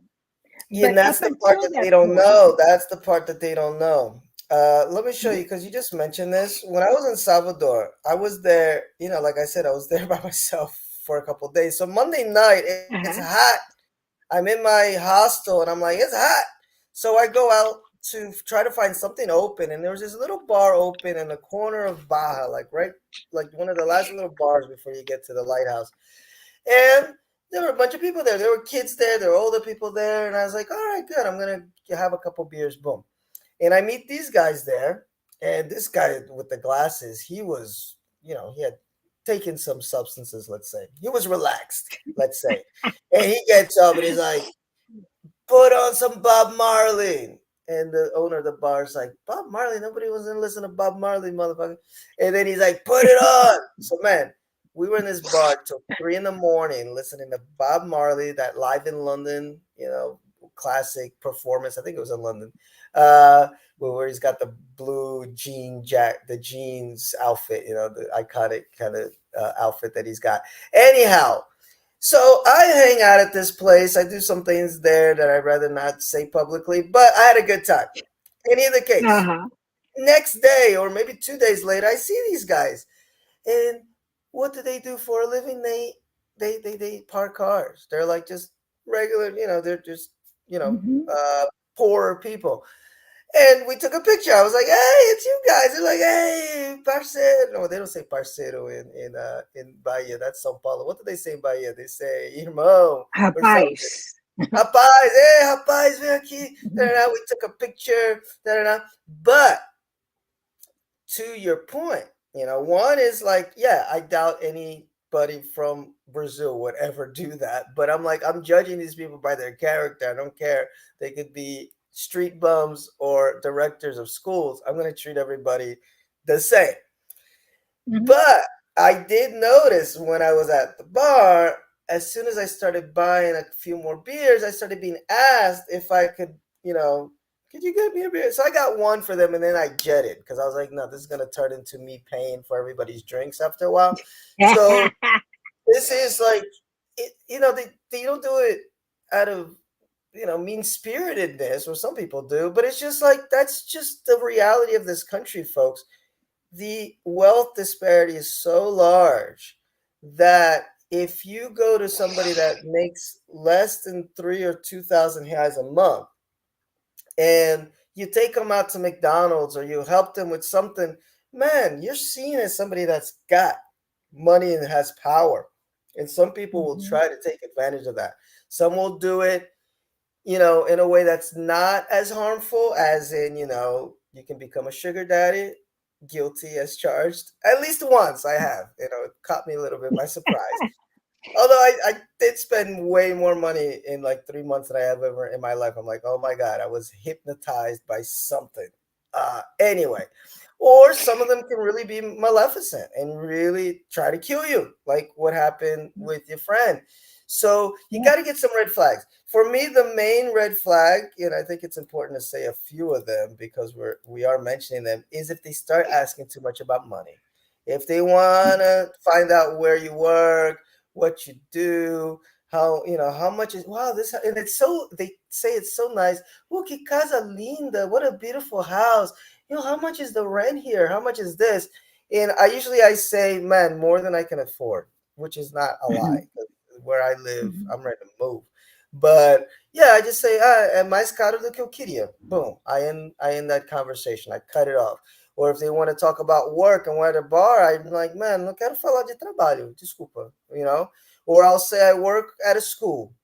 And sad to say, because of the color of my skin, most people will think that I'm a janitor or something, which Yes. works in my Yes. favor. It works in my favor. Yes. I got no problem being a janitor or a school monitor or anything like that. So it's little things like that that I've picked up on. Or sometimes you meet somebody after you barely know the person. Actually, I did meet somebody on the next day. He was like, "Oh, could sorry to ask you this, but could you put credit on my phone?" It's like a small thing. It's $10, but you're like, "Who the fuck are you?" Like, I just So you start to see the ones that they're just as friendly as everybody else that's not trying to get over on you. That's why it's difficult. They're Yeah. just as nice, just as you like spending time with them. But you start to pick up on these little things. You're like, oh, Yeah. how come you only want to go out with me when we're going to the nice club, but not when we're over here? Or how come you only want to hang out when I'm with my expat friends, but not with the regular friends? So you start to pick up little behavioral things. So now my Brazilian circle is very small. It's sad to say, but at the same time, Mhm. I'm glad it is what it is. It's tight. It's people that don't ask me for shit, which is why I'm more willing to give to these people because they don't ask me for anything. And Mhm. I don't ask anything back, and we're good. We go out, we go to the public pools, we go to shows, we do our thing. That's really, really important, guys, to pick up on these little clues that you may have Yeah. somebody trying to get one over on you. And there's a Yeah. lot of And them. it's like you said, it's very prevalent. It happens all the time. Yes, And as I said, part of it is who we are yes, as a culture. We come in with whatever we have, whatever our background is, and so sometimes it's misinterpreted. You know yes. It's like that that niceness for weakness type thing. exactly, exactly, very, very clearly that. Yeah, and, So and it's one been last thing. interesting. Oh, go ahead, Phil. No, I just want to say one last thing because I do want to move on to something with you in a second. This whole niceness for weakness thing. Oh, I know. I have zero problem saying that. When growing up, I was a bit of a nerd, and I was never picked on, but I wasn't like a strong kid. Like I was real, like a bit of a coward most of the time, trying to avoid confrontation. I was just like a little quiet, nerdy, mousy, bookworm, love Star Trek kid. Coming to Brazil, man, it helped me also build character. Like the way I talk now, you see how strong my voice is? I'm almost shouting. That's how I talk now. I don't know how to be Mhm. Phil from 20 years ago that would talk in this little mousy voice. I don't know how to do that, but that's because of Brazil. So, one thing that you got to learn when you come down here is learn how to speak for yourself, speak loud, what you accept, what you don't accept. Like, if that thing had gone down, with the guy, calling me all the time for money, today, he would get a piece of my mind in like 2 seconds. Right. People from the Black Expat WhatsApp group know I have a whole drama going on with my driving instructor and how many times I curse him out and well, almost curse him out because he is my driving instructor. But he'll say some bullshit where I'm like, no, you can't say that to me. Like, that's just not, boom. Or how many times I've gotten into a habit now of yelling at old white women. I'm sorry, but it just is what it is. Like, like last time I did it, I was at the shopping mall. This old white woman, she's going full Karen on these kids working at the Taco Bell. Their system went down. There's nothing they can do. And she's berating them. You, man, I turn around and yelled at this way, like loud, like, hey, qual problema aquí? Like that loud. Like, what's the problem here? Can't you see? I couldn't do that 10, 20 years ago, you know. But Mm-hmm. Brazil taught me that, because in Brazil, if you don't have a strong backbone, you will get eaten up. It's the jungle down here, baby. It is the jungle. And Exactly. you can do that nicely, sometimes not so nicely. It depends on the situation. But you got to, just like one day, the lady tried to take the iPad. One day's taking that back. That's not yours. You know, you Yeah, got to. but part of that is that balance. So where It's is the bad. balance in all this? You know, part Mm, of you, you know, you want to. I want a peaceful life. I do not want to be in confrontations left and right. You know, and I want to meet people who can meet me on that level. You know, yes, peaceful, kind, and then you have that part where you have to stand up and you have to say, you know, that's crazy. I'm not that's putting up right. with this, or you have to go ahead and tell them off. Yeah. Yes, which is And so wonderful I'm when not you can looking do to it in tell anybody Portuguese. off every day. Yeah, I'm not telling you, I'm not looking to tell people off every single day. That's not Exactly, why I'm here. So, exactly. you know, the thing you said about, you know, kind of blending in where people think you're Brazilian, and make assumptions about who you are. I mean, I can remember walking my dog around the neighborhood and a man stopping me, asking me about the dog getting out the yard. And he was talking to me as if I was the housekeeper walking the dog. I And I used to have a wasn't story like offended. that. Yeah. Yeah, I wasn't offended at all. I want you to think I'm the housekeeper while I'm Mm, walking on the street. You know what I'm saying? And so, but it offended my husband. He didn't mm-hmm. like the fact that this guy was making such an assumption that I was the housekeeper. But one night, we were walking down the street, my daughter and I, two black women, both with locks in our hair, and two young brothers ride up on a bicycle. And they look at us and they keep on rolling. And then Stella was behind us walking. They stop him and show their gun to him, like they wanted Mm, to rob him or something. But they passed us by. Why? Well, if you're a black woman in Brazil with locks, long locks, you're a mm-hmm. Rasta, as they call us, and you ain't got no money. So there's no Mm-hmm. reason to try to rob you. So I appreciate that anonymity, You you know, it know? works in your favor sometimes. It does work in your favor. Uh, although, because I do want to come to an end here, but you brought something up Mhm. that's important, guys, is when you're looking for a place to live. You know, I mean, obviously, Wande's in Salvador, which is very black, but São Paulo, for example, São Paulo is a very black city. You know, people just don't realize it because the blacks out in the Huh. suburbs. So my life became much better once I moved out to the suburbs. And you get people that are more, you know, they're hardworking people. They're a little bit, for me, I think I can rely on them a little bit more than rich folk. Right? It's just my Hmm. experience. You know, just people that are Right. kind of on your level. As far as just cool, like they're just cool. Okay, let's have a beer and chill type people. Like you're gonna find Right. that Right. more in the burbs. But if not, I mean, you got to really research where you're gonna live because if you want security, if you want, you know, all the anemones of living sort of close to what you live like in the first world, then you're probably going to be in a richer neighborhood. Rich means whiter, Hmm. which can be you know, detrimental to some of you in the audience, because we got a pretty mixed audience. But I know a lot of black folks listen, and it's a different story. You know, it's a different story for white expats than it is for black expats, Right. and so if you're a black expat, you really got to think about where you're going to live, how the people are going to treat you. You know, a certain friend that I won't, whose name I won't say, who may be listening right now, has an interesting story about that, where she was just hanging out in a playground in this kind of wood structure, and this lady comes up to her and asks her if she lives there, and it's like, huh?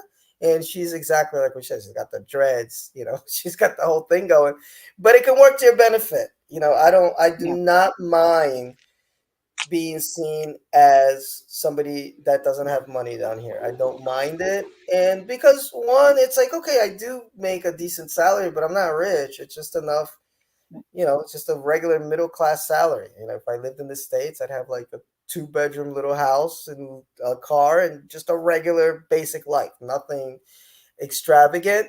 That's how I live down here. And that's how I want people to really think. Boom, that's me. Um, Mhm. wow, so intense, so many feelings here and emotions. I Um, know, and I hope the story wasn't too much for for this venue, but I just thought oh, it it was was really necessary to get out there wonderful. that people need to know that these things can happen to you, and It as a can. senior, you're it's kind of compounded in some ways. It And let me is. just say this, as a senior also, so what we do as a reaction to all this is we become more privatized, you know, Yes. and as we become more private and more reclusive, it stops us from making the connections that we also need to have and must have. So it's a really strange balance between the I'm two. gonna I'm gonna put an addendum to that because it's not just as seniors. Because I experienced this exact same thing as a non-senior. Because after I broke up, I was just like kind of island to myself, trying to figure out Brazilians and Brazil by myself. And I went out and tried to do it, and I was getting screwed over. It was like a repeat of like when I first came to Brazil, and that's exactly what I Mhm. did. I isolated myself, and it's not healthy. So it was during that isolation of staying home on the computer all the time that I ended up finding the expat group. So in a way, it worked out for me. But that's the only reason I found these groups online because I was not Right, leaving right. the house. I was just like, I am Mhm. done with Brazilians. Like I can't deal with this shit anymore. And then, you know, I met the expat groups and then I reevaluated how to deal with Brazil and Brazilians. And now I'm like, I'm pretty good. You just have to be smart and look out for those red flags. But Miss Wande, Yeah. listen to this. Yeah. Listen to this. You hear that? Woo! That music there, it Oh, should send shivers down your spine. Okay? ooh. Because we're about to do the expat challenge, okay? And everybody that's a first timer on the show has to do the expat challenge. Only thing Huh. is this: it's a quiz. If you fail the quiz, you get deported like tomorrow, okay? So please don't fail Let me this pack quiz. my bags. Yeah, I doubt you even have time for that, okay? You can tell your husband to mail everything to you later, okay? So please do not Okay, fail this all right. quiz. Lightning round. First thing that comes to your mind. Best thing about Mhm. Brazil. People. The people are wonderful here, aren't they? Uh, Mhm. Worst thing about Brazil. Bureaucracy.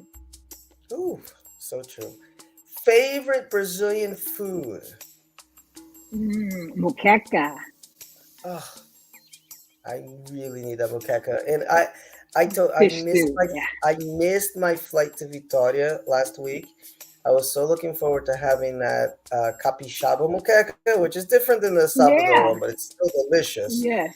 I It couldn't is have. good. It is good. Although my friend that went to the training, he said it was so rushed that he didn't even have time to eat it. So I feel that's bad. Mm.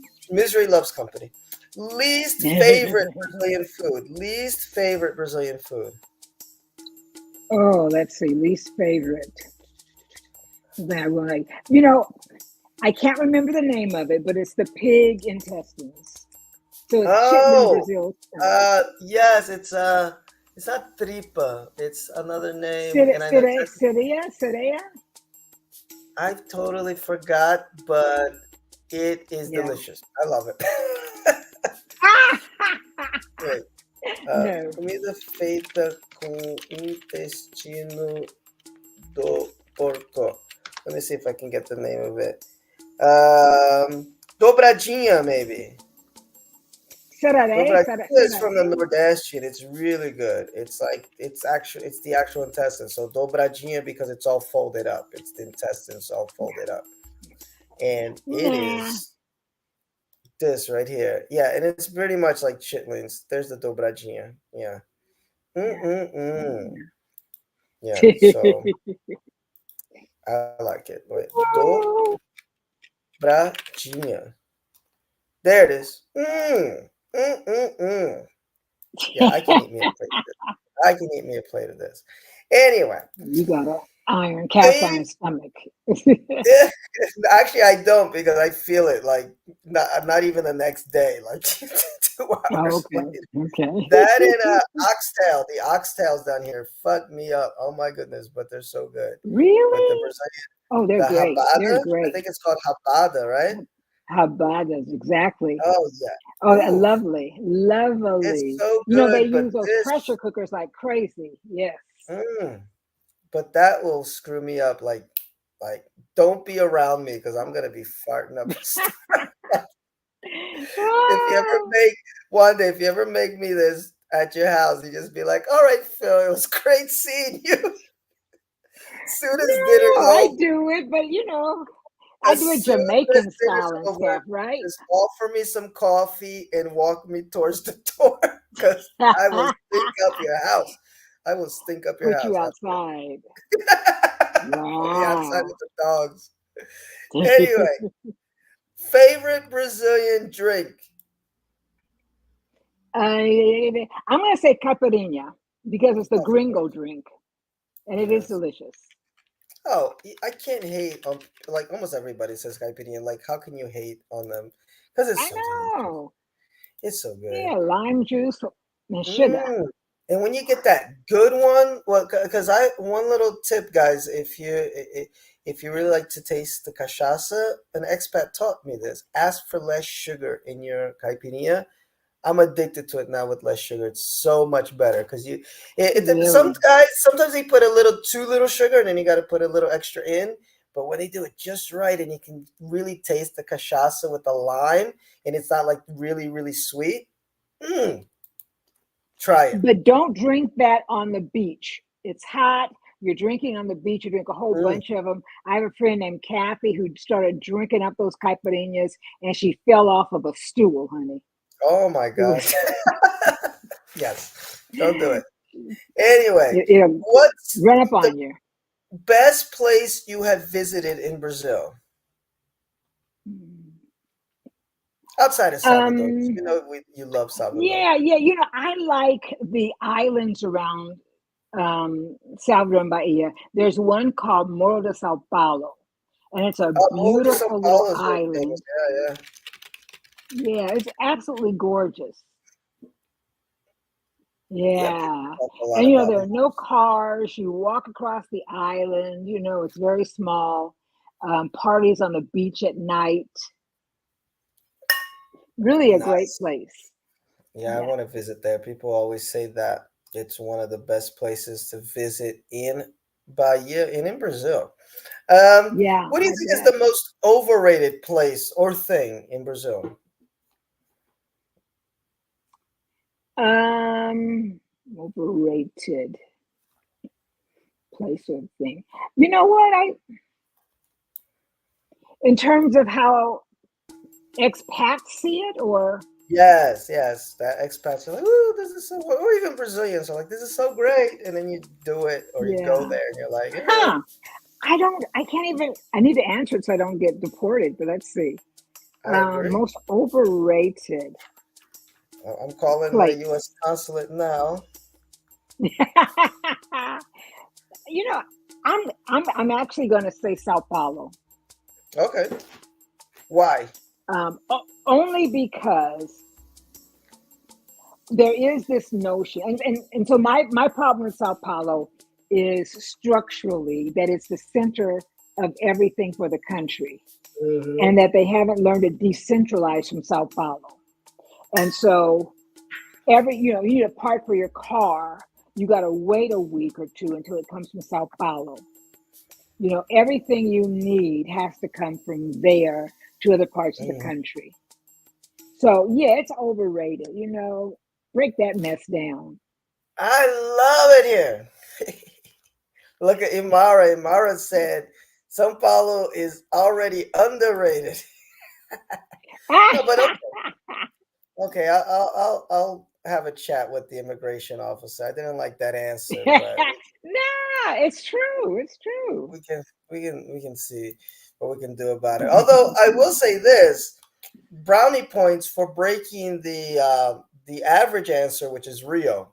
Like here, like the average answer by most Ah, experts is Rio, including Imara putting here really? Rio. Yeah, I have to agree, man. I mean, I enjoyed Rio. Like it's pretty, but there's so many Hmm. more beautiful places, nicer I was people. thinking about it. Yeah, than Rio. I I mean, was it's a thinking good about it, place but to I visit. enjoyed Rio more than I enjoyed Sao Paulo. See, it's because you didn't go out with me. Mm. I gotta I take you. know. I I didn't have tell people you time. gotta get to the burbs. Once you move to the burbs of São Paulo, and I'm not talking like favela, I'm just talking regular suburbs. Like how Right. Elisa did, when Elisa is living up in Itapuã. It's a little bit more Hmm. suburban, a little more salt of the earth folks. Man, when you're out in the burbs in São Paulo, it's a different city. Because I was feeling a little bit like that Wow. too, living kind of closer to the center in Moema and places. And then I came to Butantan. I was like, oh shit, there's parks, there's trails, there's Right. pagodes, Right. there's Right. forró, there's the baile funk if you want to listen to. It's just wonderful. I love it here. Best place to chill in your city. Best place to chill in my city. A place that I really like to go is where you were, and it was Playa de Forchi. Oh, really? And it's not necessarily Playa de Forchi, but I like that green line, that whole line of beaches that go up the coast from Salvador. So that Mm, whole, they call it, um, oh my gosh, Green Line, Lina mm-hmm. Verge. So that whole Lina Verge, I love. So peaceful, so calm. Linha Verde Bahia, guys, if you see on the screen, it's this whole chain of beaches that goes all the way up. Look, it goes all Yeah, the way up to Sergipe. It leaves even Bahia. Uh, exactly, and she exactly. You can was, we drive went all the way to the to next state. Guarajuba, right? We were in Guarajuba. We were in Guarajuba, Yeah, so and if you you were see in here, Monte Salvador's down Gordo. here. One day's around here, and then we went up a little bit to Guarajuba, and then Praia do Forte is right there, about 40 Hmm. kilometers from Salvador. And yeah, it was gorgeous, yeah. Yeah, yeah, Very and gorgeous. that Porto Sauipe, that's wonderful too. That entire line is just beautiful. Small Yeah. towns, beautiful beaches. And you just keep going up, up, up, up, up the coast. Yeah. Hmm. You can just This follow it all is the way up. this is Guarajuba, where I hung out with Ah, Wande there. You can see a few pictures yeah. of this area. It's very beautiful place. Very beautiful place. Whew, I remember. All right, we're almost finished here. Let's see. Favorite Brazilian musician or band? Um, Oh, I by the like, way, oh, I'm sorry. Imara told you to check out Itacaré and Serra Grande. Those good vibes up okay, I there. know Itaquere, but I don't know Serra Grande. I have to try that.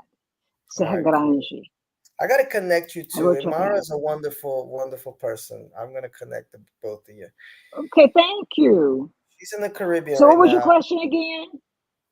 My question is, what's your favorite Brazilian musician or band? So either or.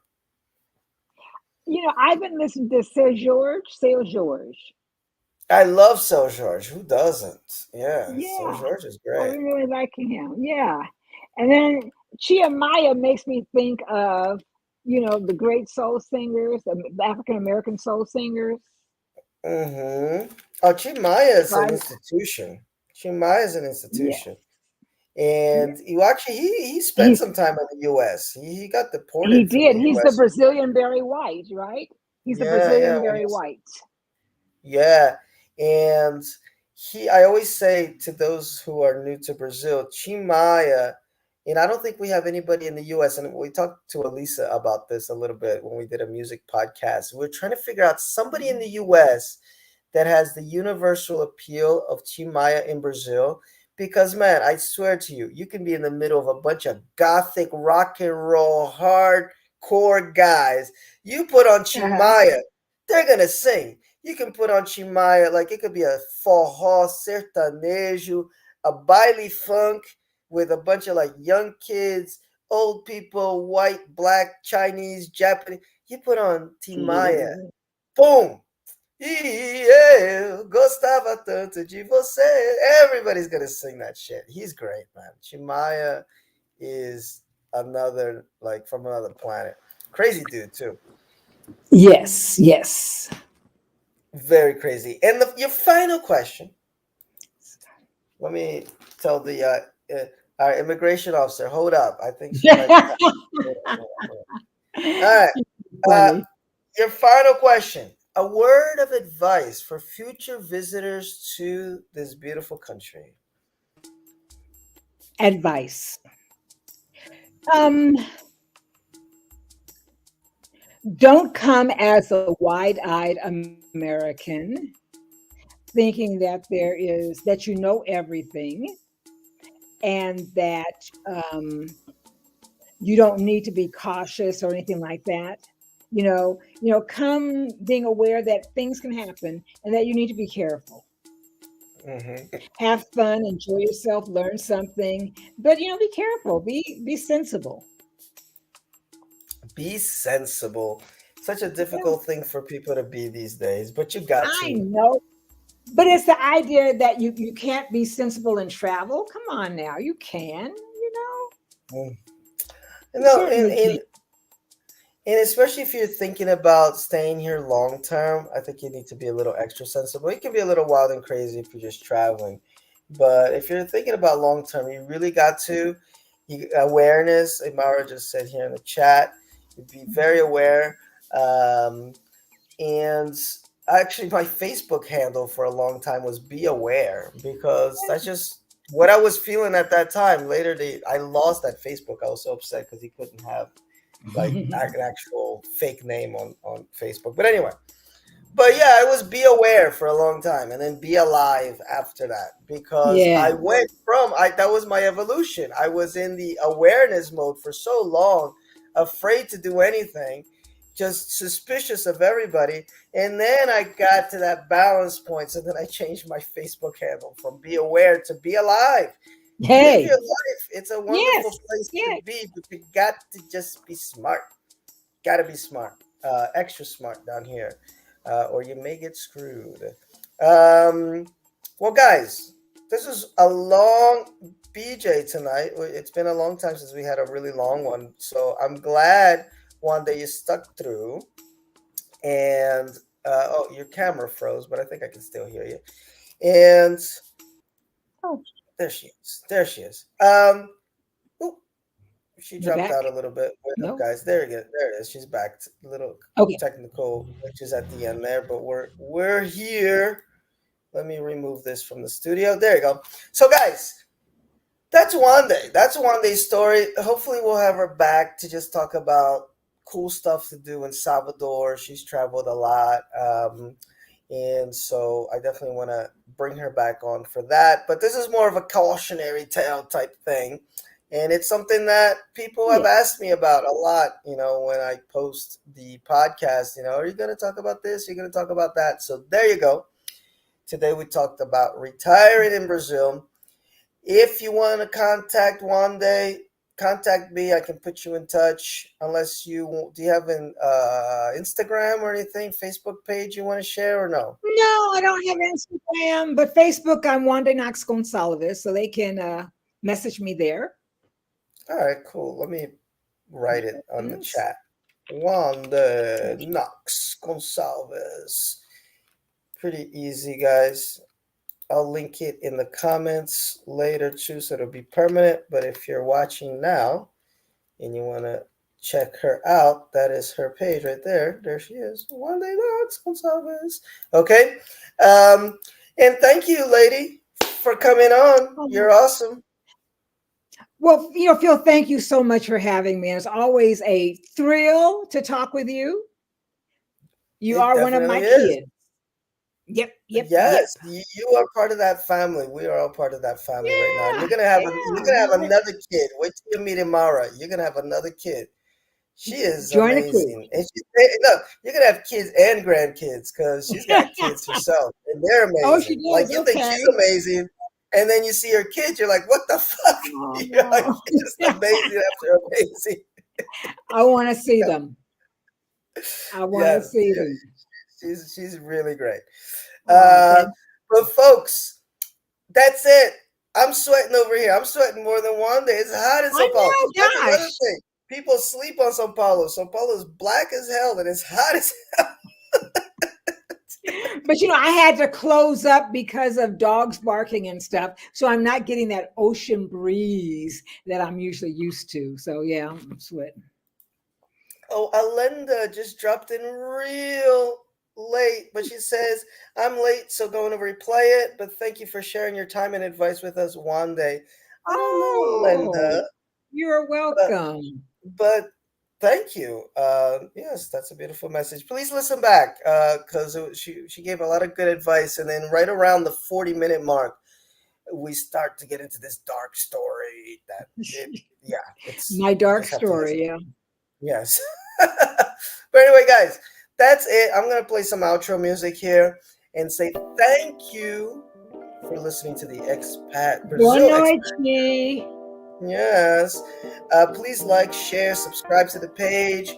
I'll see if I do one last BJ before the end of the year, kind of a year end wrap up, but we may just do it in January and just say how 2023 went. So if I don't see you guys, Happy New Year. Happy New Year to you, Wande. Happy Happy New Year, my dear. holidays. Same And to I hope you. for sure, I hope to see Imara soon too, because I miss her. She's out in the Caribbean. Bye, people. Thank you, Wande.